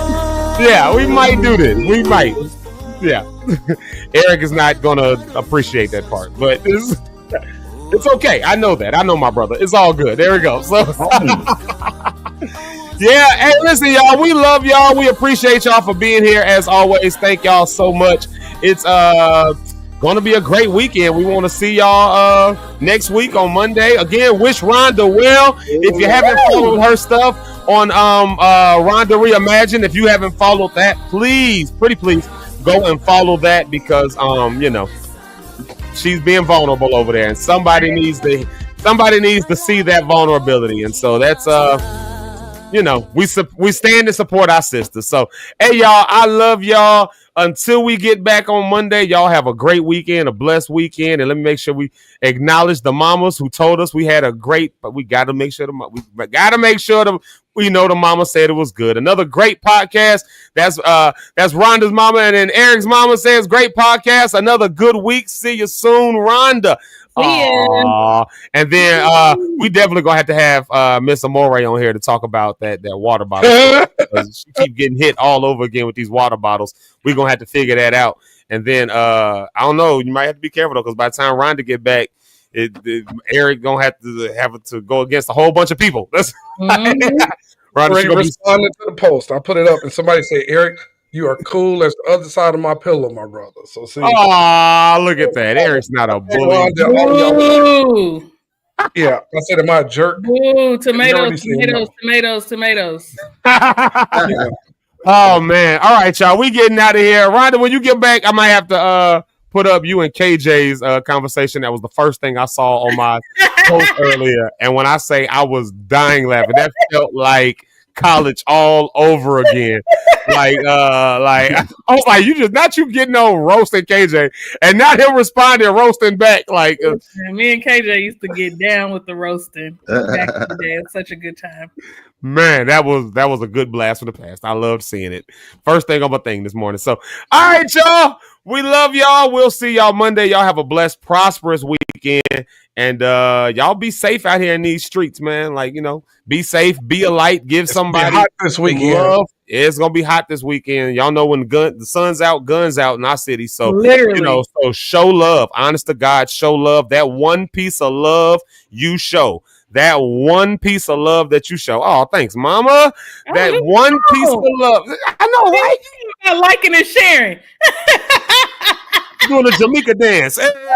Hey. And, you know, that one piece of love you show somebody this weekend might be the difference between somebody's life and death. So show love, because love conquers all fear, and love is the way to move. So show love this weekend. I love you. Everybody here loves you. We love each other. Y'all love each other. Just love, man. That's the whole Lockstar vibe. I see y'all. I holla. Everybody have a good weekend. Peace out. Bye. Peace.